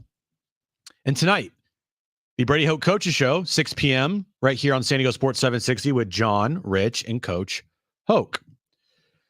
Starting stronger starts at AutoZone, where they've got battery solutions in the form of free battery testing, free battery charging, and replacement batteries that fit your needs. That's what makes them America's #1 battery destination. Get in the zone, AutoZone.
All right, San Diego and Southern California, what's going on? It's hour 3 of Jon and Jim. We have Aztec football tickets to give away this hour. Mekhi Shaw, Aztec receiver, big game in Hawaii this past weekend. We'll hop on at 5:30 right now. Always good to catch up with Scott Miller, longtime baseball writer, contributor to the New York Times, back with us here, Jon and Jim. San Diego Sports 760. Scott, we appreciate it. I don't think we've had you since we got the determination that both Preller and Melvin would be back for 2024. I know it's been a week or two at this point, but was any of that surprising to you that they elected to go down this path? Oh, not overly. I mean, I'm sure I can't remember what we last talked about, but Peter Seidler has doubled and tripled down on AJ Preller over the last several years, last couple in particular, and so. And they extended him, like we talked about, out through 2026. And the only, I'd say, tiny surprise, if you want to even call it that, is I did think if it was going to come down to either guy, that Bob Melvin, might not be back just because of everything we talked and read about, the disappointment, the tension in the front office and tension between baseball operations and the field staff. But that said, it wasn't like I felt Bob Melvin should go. I mean, I think he managed his team into the NLCS last year. And, it's not as if Bob Melvin forgot to manage. I still maintain he's one of the best managers in the game. So, like I say, the only mild surprise is that Melvin, I thought if anything was going to happen, it could be with him. I'm glad it didn't, but it's kind of like back to the Who sang years ago. Meet the new boss, same as the old boss. I mean, it's after everything we've heard and talked about, it is kind of strange. It's almost like, well, business as usual, and everything's the exact same. Yeah, I think we all have the same feeling as with everything that's been reported, everything that's been heard. Like, you guys are just okay now. I don't know. It's just right. A weird feeling there. And with that being said, Scott, do you feel like the door is completely shut on him potentially going somewhere else like the Giants? Because, it doesn't feel like it is completely shut. Or do you feel opposite? No, I don't expect him to go elsewhere. I mean, he said he'll be back, and conversations are that he's going to return. So I would not expect a change. That said, to your point, it's a crazy game until I would say this. I don't expect anything, but I wouldn't shut the door completely until some of these other managerial jobs are filled. I mean, specifically, let's see when the Giants move to hire somebody and who it is. And then once that job's taken and the New York Mets job is taken under new baseball operations head David Stearns, once the pieces begin to fall and the Mets job is filled and the Giants job is filled, until then, I would say, probably I do believe Bob Melvin will stay in San Diego, but I wouldn't shut the door completely on an October surprise until those other jobs are filled. October surprise. Oh boy. Scott Miller with us right now. Yeah, I'm with you. I mean, you never know. It's you sports never know. and things can happen. Scott Miller, New York Times, with us right now. Jon and Jim. What are your expectations for the Padres payroll, which was top 3 in 2023? We've seen some reporting that it's not sustainable. There's some debt issues with Major League Baseball. We know about their television network issues. Are you thinking it's comparable, it's lower, it's much lower? What are your expectations? My understanding is I think the reporting is accurate about the, debt ratio stuff. And I do think it's going to go down. I don't see fire sale proportions. They're walking a fine line, obviously, because they set an attendance record last year at 3 point whatever million. And they did that in the light of a disappointing season. And, oh, by the way, they raised ticket prices. So, the Padres are doing this delicate juggling act where they know their window to win in October is right now, even though it didn't happen this year. There will be expectations based on who's left on the roster after whatever moves are made.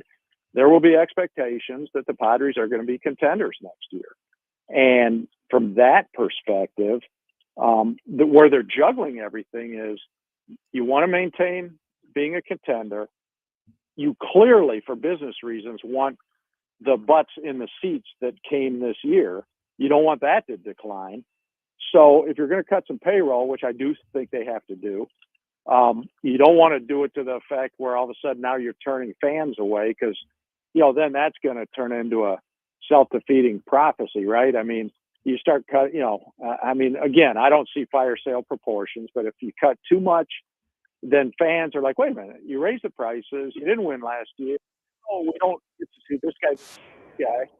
So all of a sudden the fans start slowing down, and then so it's all one thing plays into the next. And I think obviously they're locked into Tatis Jr., Machado, Bogarts. I think what you're looking at is I do think Juan Soto will be shopped and probably traded unless they can get anything. But I doubt that. I don't see the free agent money being there for Blake Snell and Josh Hader. I think right out of the gate, those are the 3 guys where you cut some payroll.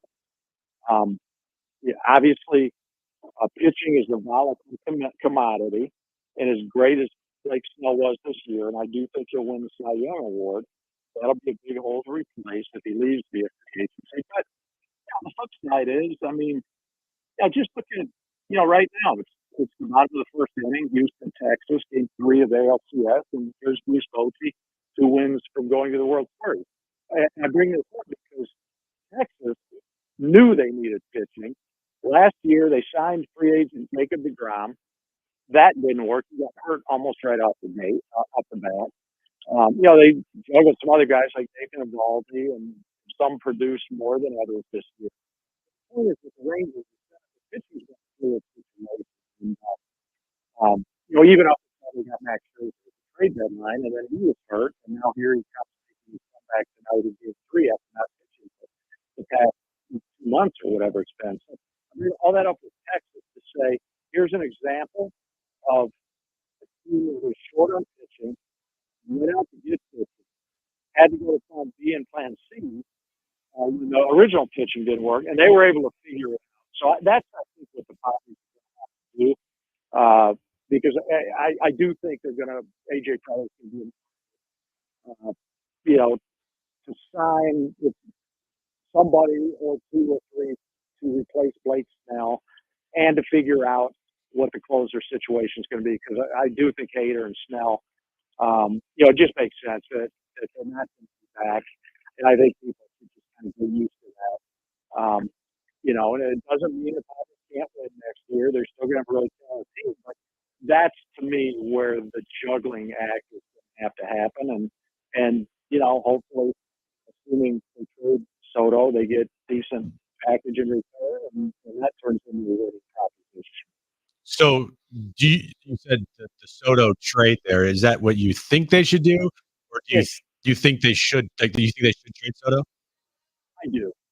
We talked. I think all that money he's going to command, and through arbitration, whatever it's going to be, I'm not a big Soto fan. We talked about this. I mean, to me, I know he's going to, probably finish top 10 and MVP because everybody's in love with my base percentage.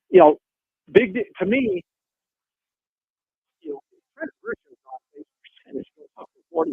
I would like to want better. And that I would say that's about all he could do. With Soto, he ought to be driving in more runs, scoring more runs. He ought to be more productive. His on base percentage stuff everybody's in love with. I get it. It's important to keep base, but I also think it depends on who you are. And in Soto's case, he doesn't steal. So when he gets to first, good, his percentage is up. But then he can be a base logger because he doesn't steal. And if it's a walk, he needs like 2 more hits before he's going to score. He doesn't score that. And yeah, he hit some home runs. But, big part of the reason Padres didn't win for much of the year, to me, and I'm not believing so, I do think a lot of it had to do early with Soto's game and the way he plays it. And to me, for that kind of money, I want a ton of homers. I want a ton of runs scored. I want a ton of RBIs. I don't want a ton of that. And if you can't give me that for $30 million or more, give me a 3 or 4 player package that are younger guys that are cheaper. The whole of that package can have to be greater than Juan Soto alone. Yeah, it's an interesting case. It really is. They gave up. I mean, they moved heaven and earth. Most people thought getting Juan Soto was the team that was winning this trade. But AJ Preller scored on the record, Scott, as you know, of saying, well, we had him for 3 pennant races. Well, that could be a pretty serious miscalculation. They got him for 1.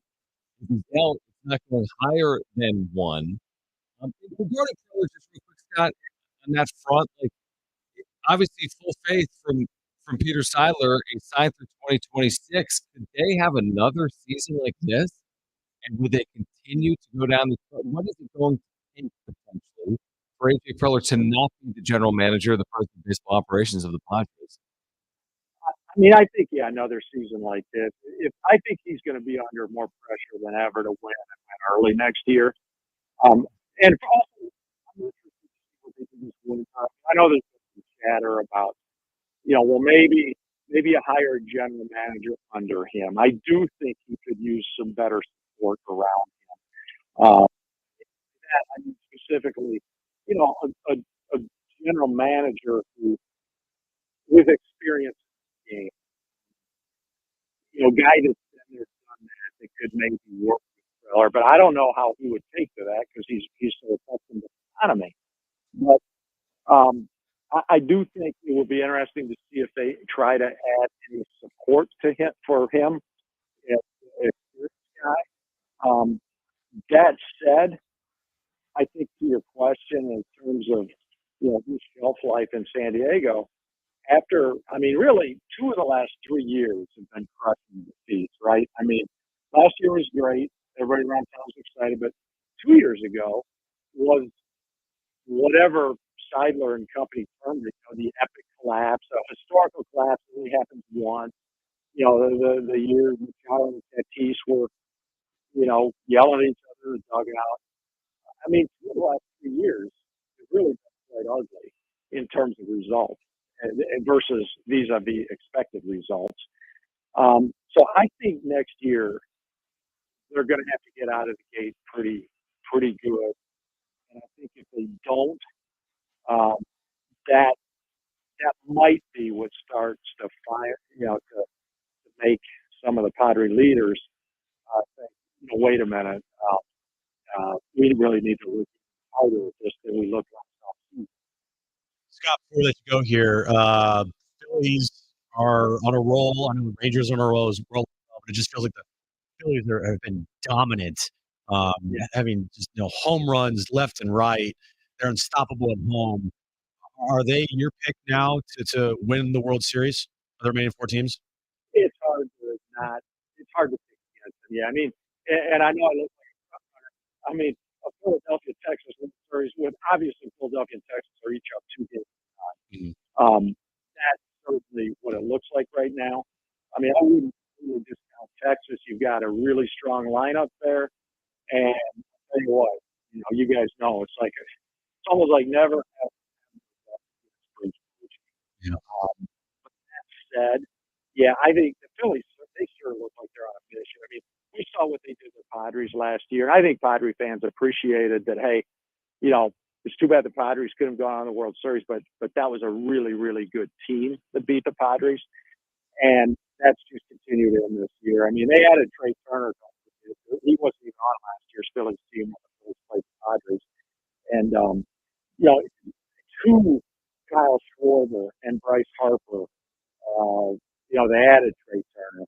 And they still have Zach Wheeler and Aaron Nola. It's kind of like that old school, you got 2 gunslingers at the top of your rotation that are going to go 6-7 innings. And they've got a really strong bullpen. And obviously, we're hearing a lot about how loud it is in Philadelphia. That's a really, really hungry team and fan base. And it is hard to pick against the Phillies right now. There's no doubt about it. And don't forget, I mentioned Trey Turner's new from last year. It's also a team that lost Reese Hoskins, he tore his knee up in spring training. And, he was one of the mainstays in the middle of the lineup last year, and they don't even have him this year. But Turner gives you a lot of options, and he's such a good player. Scott, we always appreciate it. It is an exciting time of year, unfortunately not for Padres fans based on what happened here in 2023. Not but this year. It'll be an interesting offseason. We know that. And Scott, we appreciate you doing it for us here today in San Diego. All right. Talk to you guys soon. Thank you. Scott Miller, again, contributor for the New York Times, who feels strongly about A, Juan Soto's future in terms of his value, and B, what he would do with Juan Soto if he was in charge, which is move him this offseason. I just know that if Preller, after this year and 9 years of mostly failure, and I would say his seat has been, this is the hottest his seat has ever been with the fan base, maybe, and maybe the media in town.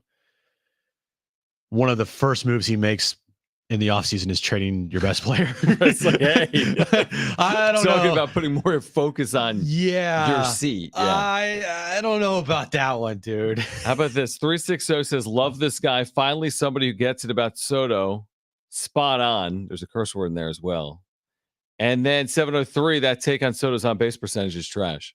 So completely 2 sides to the conversation. I mean, I understand the idea of moving him. I wouldn't move him. I'm not saying it's the most ridiculous thing to ever consider, but I am saying you are opening the biggest can of worms you've ever opened if you move Juan Soto, and then who knows what happens from there. But the thing is, it's not like you're trading away a guy with 6 years left of control.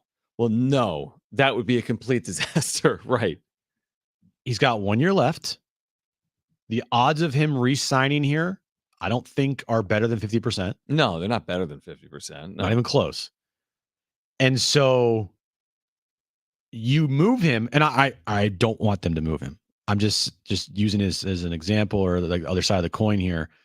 You move him, you're not really saying, oh man, those 8 years of Juan Soto, we just traded away. You're trading away 1 year. And because you're not going to re-sign him. So you're trading away 1 year of Juan Soto. Now, it could potentially be a huge, massive year from Juan Soto, but you're trading away 1 year of Juan Soto, not 6 or 7. Maybe. Yeah, because we don't know right now whether it's not 0% though they keep him. Even to your point, even if it's under 50, even if it's 25, there's still this idea among Padres fans he could be here for 10 years. It might not be likely, but there's this idea that Juan Soto could still spend his career here. It's not like you trade away a prospect and all of a sudden that prospect becomes an all-star for that team 7 straight years and you're like, oh crap. Makai Shaw, San Diego State receiver, San Diegan, former walk-on, over 100 yards in the win at Hawaii. He had been out due to injury. He returned in a big way, huge touchdown when they trailed 24-20. He'll join us off the practice field next. Plus, we'll give away Aztec football tickets next. Stay with us.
All right, Makai Shaw, San Diego State standout receiver. They're practicing right now. He's going to join us on the other side off the practice field. We have Aztec football tickets to give away as well, so stay with us.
All right, this update's brought to you by AutoZone. ALCS Game 3 underway in Arlington, Texas.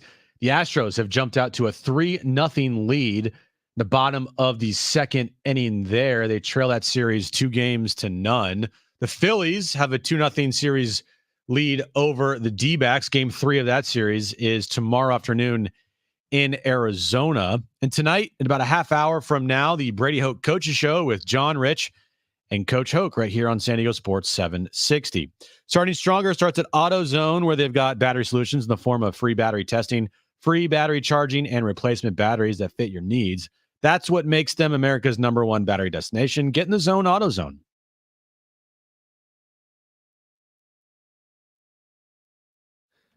So America had penciled the Texas Rangers like into the World Series trophy, but the Astros said not so fast because they're leading the Texas Rangers in Arlington tonight in that, like, what kind of stadium is it? It looks like a trash It's can a convention or something. center. In the convention center. It's like a mini convention center. Okay, they lead in Arlington at a mini convention center 3-0 tonight. Airport hangar. That was the one. No, that's Arizona. But this is also kind of like an airport hangar. Oh, a little bit. Yeah, you're right. Yeah. A little bit. Anyway, it's interesting because the Astros lost 2 at home. Now the Rangers are trailing at home. So I said, man, the one team, like, I didn't feel like the Astros were out of this series. Right. Yeah. Because those games were close in Houston. They were good games. On the flip side, the Phillies Diamondbacks series completely feels lopsided.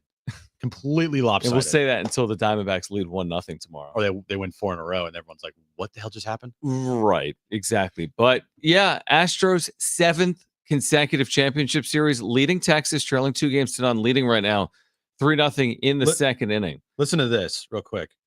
Bob Nightingale. Yeah. This is a quote from Torey Lovello of the D-backs. Diamondbacks manager. He said, quote, "The Phillies are a great team. They're playing better than us right now. We're not playing good." Oh, great quote. That's interesting. That's like a Jim quote. I was like, damn. Man, that's a good quote. That's like straight up Jim facts. It really is. Okay, we have Aztec football tickets to give away. We'll do that at some point between now and 6. Mekhi Shaw is on the practice field right now with San Diego State.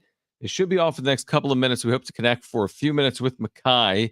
San Diego State, Nevada is Saturday at 6. That's what we're giving away between now and 6 p.m. Aztecs, Wolfpack. We will be there, Jim. That means me and you. Yeah. That means us. By the way, the pregame show, here's a programming note that Jim doesn't even know about, nor does Brent. Oh, cool. We are the pregame show because J.R. Tolver is away this weekend. Okay. So what I'm saying is you need to work the entire show. Okay. Okay. Thanks for telling me that over the air. Yeah, no problem. Appreciate that. Why? Would you prefer I told you off air so you could like kick and scream, or I don't know. Does it matter? Doesn't matter. Okay. So 4:00, March to kickoff outside Snapdragon Stadium, 6:00 start. What do you got, Brent? You have all week to come up with the Jim's keys to the game. Oh, that's right. Yeah. Remember last time we told you like 20 minutes ahead of time. We're like, oh yeah, Jim, come up with some keys. Outscore opponent. No. Score more points than them. Rush the ball and win. Right. Win the game. Those are your keys. Win the football game. Yay. So no J.R. Tolver keys this weekend, but Jim Russell will have those for you. By the way, today was Aztec Basketball Media Day. Were you there? No. Brian Dutcher was on with Darren earlier today. I heard. I did too. I listened to that. Very good interview. I wasn't there because we were at Mount West Conference Media Day. So you're like, I don't need this. We already did Mount West Media Day. We talked to Dutch. We talked to Darion. We talked to Lamont. You were good. I know. Right? Yeah. So you're good. But anyway, I'm seeing quotes coming out right now from a friend of the show, Darnay Tripp. Who? Exactly. But Darnay is just kind of randomly tweeting right now about San Diego State. He had a quote here from Darion Trammell. I like this quote. Darion saying today at Media Day, the best player he's ever played with, do I have this right? The best player he's ever shared a court with, Nathan Mensah. I saw that. Pretty crazy. I mean, that's how crazy, impactful. Yeah. I know. He's such an impactful defensive force, right? I mean, we knew that. We've known that for 5 years. How do you replace Nathan Mensah? That's going to be probably the number one question here. Burning question heading into the year. Yeah. All right, Mekhi Shaw is with us. San Diego State coming off that win they had to have. They get it at Hawaii. Mekhi, a big reason why. Big catch after big catch, goes over 100 yards. San Diego State wins. They're getting ready for Nevada Saturday night at Snapdragon Stadium. Mekhi, we appreciate you taking time. It had to be tough for you, right? You personally were out for a couple of weeks. You returned on special teams, I want to say. But to get back out there as a receiver and make an impact, what was it like this past weekend at Hawaii? Yeah, I just want to say, thank you for having me on here. Sure. It's glad to be back, just doing my all, giving my best for the team, making sure I'm healthy so I can make plays. Take us through your long touchdown catch when you guys fell behind 24-20, and then you made that huge play. Just talk us through that play, in general. After they went up on us, big emphasis for us, take it play by play, just do your job, 111. So on that third down, there was cover 2 corner. I slipped past him, and the safety was, I guess it must have been an MA or something. He was off doing whatever. Slipped past the defense, safety 2. Moose saw me after some good protection from the O-line, and he threw it up, and I was able to outrun the safety that was coming after me. It felt like a big moment, Mekhi, didn't it? Because you guys led 17-0. Then all of a sudden you're down 24-20, and you're like, all of a sudden everything is hinging on your ability to come back and potentially win this game. What did it feel like on the sideline after a play like that? Yeah, it was great. Great for our confidence, our momentum. A big thing for me is, I never try to let any type of momentum hinge my confidence. Just a big thing for us to stay confident. We know what we can do at the end of the day. It's not on them, it's on us. So we got to make plays and stay confident because we know we're better than them. How's your chemistry with Jalen been so far this season? Yeah, this season I spent a lot more time with him. So it's always good to be around him. I feel like, especially after the year and a half that we've had, be able to get a lot closer, work a lot more on our game, build a lot on that. Mekhi Shaw is with us right now. He's a San Diegan. Mekhi, I'm curious, as someone that was born and raised in San Diego, played high school football here, walked on at San Diego State, what's it like for you and your San Diegan teammates to play such an impactful role for San Diego State? Yeah, it's great to know that I can put on for the city, where I grew up, where I was born and raised in, make my family, my community proud. I still sometimes go back and watch some of the games. So it's always good to see not just me, but anyone else from San Diego, put on for the city and put on for the community. Did you grow up a San Diego State fan? Yeah. I used to go to the games when they were at Qualcomm all the time. Always fun tailgating, always fun watching the games. So for you, now playing at Snapdragon, you've gone through the whole watching them at Qualcomm, and let's be real here, was a kind of a dump. And now you're at this beautiful place, like coming all full circle here for you. What does it just mean to put that jersey on and helmet on, every Saturday or Friday night? It means a lot. Just knowing you got to keep your head down, keep working. When I was little, I always wanted to play on a bigger stage, and now that I'm finally here, it kind of feels like a dream. So I'm glad I can. I'm glad I made it to the stage, and I'm glad I can give it my all on the football field. Mekhi Shaw with us right now. Jon Jim, a San Diegan, played at Scripps Ranch right here in San Diego. Now, a year ago, Mekhi, you really kind of broke onto the scene. You earned a scholarship. You were playing on that team that had Tyrell Shavers and Jesse Matthews. What was it like playing with those two particularly? Both of those guys were in NFL camps this year. What did you learn about yourself playing with those two? Yeah, it was. I learned a lot playing underneath those two. They were some experienced veterans. They knew what they were doing. They rarely ever made mistakes, especially with under Coach Coops. They had a lot of time on the field on their hands, and it was good to learn a lot from them. I found my role being wide receiver 3, and in that spot, I was able to make some plays when defenses would constantly look at 14 or 45. So I was able to find my role in there and also learn a lot at the same time. Mekhi, before you go, we've been talking about it. You can hear the game right here on San Diego Sports 760 Saturday night, Nevada. You get Saturday night. I know there's a note in your bio. You were recruited by Nevada. This is a big game, obviously, and we know they haven't won, but how big of a game is this? And did you consider going to Reno out of high school? Yeah, it's a big game for us. Every game from here on is a big game. Just take it one by one. But coming out of high school, I was offered a PWO from Nevada and San Diego State, and when San Diego State had a big coaching change, the guy that recruited me was gone, so I didn't know if I still had my offer, and I ended up committing to Nevada Reno for a little while. But then once San Diego State figured out the coach situation, Coach Sumlin hit me back up, said, "You still have your offer," and it was a lot cheaper, and obviously I wanted to stay local to San Diego State. I grew up here, so I made the decision to flip last minute, and that's how I got here today. All right. Good insight for our listeners and for San Diego State fans. Makai, congratulations on a huge weekend against Hawaii. We hope it continues this Saturday night against Nevada, and thanks for joining us today. Thank you for having me again. All right. Makai Shaw, San Diego State junior receiver. 844-570-1360. Who did we just have on the radio? Just 844-570-1360. Tell us who we just had join us, and you've got 2 free tickets to San Diego State, Nevada, Saturday night.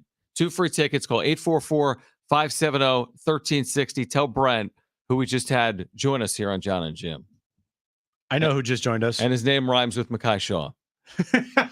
just straight up telling everybody. Yeah, well, lines are loaded. So first caller with that correct answer is going to Snapdragon Stadium Saturday night, San Diego State and Nevada. Jim will be there, as will I. Yes, as will I. Yeah.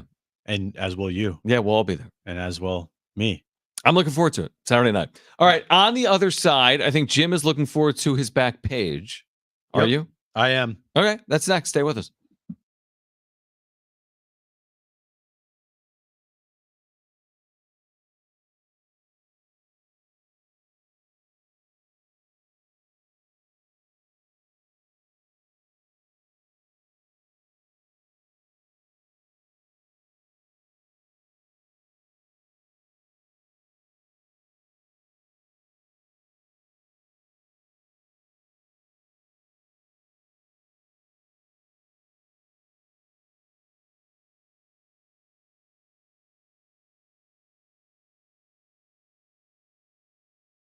Hey guys, it is Schaefer. Want to remind you about our friends over at Windmill Farms. I was actually over there earlier today after catching up with Brady Hoke. You're going to hear the Brady Hoke Coaches Show coming up at 6 p.m. And I stopped by Windmill Farms and I run into their owner, Trevor, who I saw a couple of weeks ago over there. It's an amazing place. He's got an amazing family. I saw his mom there today as well. They've been in the grocery business for decades. They love supporting local. They have so many local businesses right there inside Windmill Farms. They are the college area's natural grocer. They are family-owned, family-run, and they've been in that grocery business for decades. They've got just amazing food, whether it's for your game day needs or your work day needs. I picked up a sandwich. Your 8th sandwich with the sandwich card is free. I picked up the vegan chicken sandwich, by the way, Jim. They've got a great selection. 8th sandwich free with the sandwich card. They keep their prices incredibly low. They have $6 sandwiches, $7 sandwiches. Your 8th is free. And they use great ingredients as well. So whatever it is, they've got you covered with all of your game day needs. They've got the award-winning deli. They've got the craft beer selection. They've got the great produce and meats. They're centrally located off Del Cerro Boulevard across the freeway from Montezuma Mesa. Windmill Farms has been serving San Diego for more than 20 years. By the way, double coupon Wednesdays. You can visit windmillfarmsmarket.com to see their weekly specials. And a reminder, by the way, you don't have to live in Del Cerro to take advantage of everything that they have to offer. If you don't live in Del Cerro, no problem. You can find Windmill Farms on Instacart, have your groceries delivered directly to your doorstep. Check them out. Shop local, shop at Windmill Farms.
All right, we're still here, Jon and Jim. Yes, we are. We still are here. We've been. Have you even? I haven't stood up all day. I have. Yeah. Yeah, you did. You went. You're almost just saying that like, we're still here, as in you didn't realize we're back from break. No, I did, but I'm like, yeah. For sometimes at break, you're like, wait, what do we do? We have a show. I'm like, oh, the break's over. Hold on, we have to get back to the show. This is so weird. Yeah. All right, update in Arlington, 4-0 Astros. Not good for the Boch. Not good for the Rangers, but they still got the 2 games to none lead. They don't have to win this game. No, Astros literally have to win this game. But it would have been nice if Max Scherzer pitched better for them. True, because he did not look good. Is either Game 7 starter if this goes 7 games now? No, because you're gonna have to put Nathan Eovaldi back on short rest. Call Montgomery. You're gonna have to have him. I mean, would that be short rest, or would they be pitching before Game 7? Well, he would pitch Game 5. Who? Eovaldi. So you're gonna bring him back in Game 7 to do what? If they get to Game 7, you pitch him in Game 7. Start? I don't know, but all hands on deck. All hands on deck. Game I agree 7, with John. that. I definitely agree with that. All right, so 4-0 Houston and Phillies Diamondbacks Game 3 tomorrow at 2:00, and then Game 4 of this series tomorrow after that. Correct. 5 p.m. Yeah. All right, let's get to it.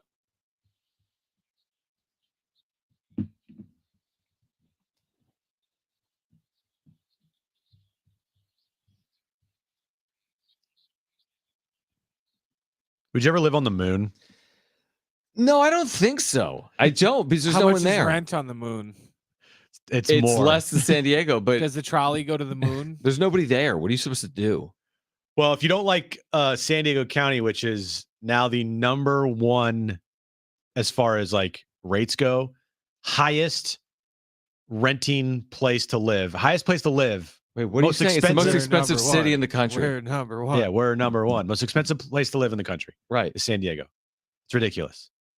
And they're like, oh, we're not going to give people raises in this town. Like, come on, guys. Have you seen the cost of living? Is that a big thing in San Diego? They're saying, oh, we're not giving people raises? Yes. Yes. Okay. I didn't know. You would know. I would know. Anyway, NASA is building homes on the moon for astronauts and civilians by the year 2040. Shout out JD Gaucho for sending me the story. Wow. NASA plans to invest over $70 billion to send like, what is it? 3D model makers to the moon to make homes. NASA plans to send a 3D printer to the moon that will build structures layer by layer using lunar concrete made from moon rock fragments. Why? Like Brent said, have you seen the cost of living in this But planet? how do you even get to the moon? And then once you're there, what do? You just you have food for stay. forever? You bring your forever food with you? I don't know. Yeah, What- it's a very, I don't know. if I'm stuck on the moon, I don't know if I want to be stuck on the moon. No, it seems so far. Like as much as it, It seems so far. yeah, you're like, oh, I'll see you in 8 years. Is that how long it takes to get to the moon? Does it? No, I don't know how long it Okay. takes to get to the moon. It takes a while though. Doesn't take like a couple hours. It takes like maybe like a couple days. By the way, is San Diego really the most Jim Fact, expensive you can't place? get to the moon in a couple hours. Right. Is San Diego really more expensive than like LA? Like Yeah, seriously, to apparently- live? Apparently now it is. Is it? It's ridiculous. Okay. I'm moving in November, and I still look at like homes. It's kind of and- fun to do It's kind of fun to Yeah. do, but it's also depressing as hell. because everything's so expensive. It's ridiculous. I saw a 250 square foot studio yesterday So tiny. to rent for guess how much? Well, I don't know where it was. Was it on the moon? No, it should have been on the moon because this place was $2,600 to rent. 2,600 for 250 square feet. Yeah. Like, what are we doing, guys? We're charging money. Well, that means that this county should up the wages, everybody. Up the wages. Up I the like wages. it. I like that. Yeah, gas is $7. The cost of living is ridiculous. They did if you want to work in fast food. You know what? That might be not a bad idea. Want to take Jon and Jim to the fast food chain? No, not necessarily. Okay. Did you see what Jamar Chase was wearing over the weekend? Or maybe it was last weekend or this weekend. But anyway, he's wearing a chain on his neck. Did you see what he was wearing? A chain on his neck. But do you know what kind of chain it was? Gold. I don't know. No. He was What? wearing a 7-Eleven chain. Really? You know why? Because he's always open. Bingo. I like that. Now 7-Eleven is taking opportunities here, and they're selling a 7-Eleven pennant that looks like the chain that Jamar Chase wore. For how much? $120. 120 seems a little high. Little high. Very high. Did you buy that? No. I would not buy that. Has anyone bought it? How many are there? Is it limited edition? It doesn't say, but 7-Eleven's now selling 7-Eleven pennants that Jamar Chase wore the other day. Pendants, whatever. Pendants. Good show, Jim. Thanks, John. All right, we are back tomorrow at 3. Our fantasy football insider, Paul Charchian, will join the show at 3:30. We'll get you ready for Game 4 of the ALCS, Game 3 of the National League Championship Series, and much, much more. If you missed anything today, San Diego Sports 760, actually sportssd.com, iHeartRadio app, iTunes, TuneIn Radio, Spotify, or YouTube. Find us on social media at Jon and Jim. And we're back tomorrow at 3 for Brent and Jim. I'm John. Keep it here at San Diego Sports 760. Okay, peace out. Bye. Okay, bye.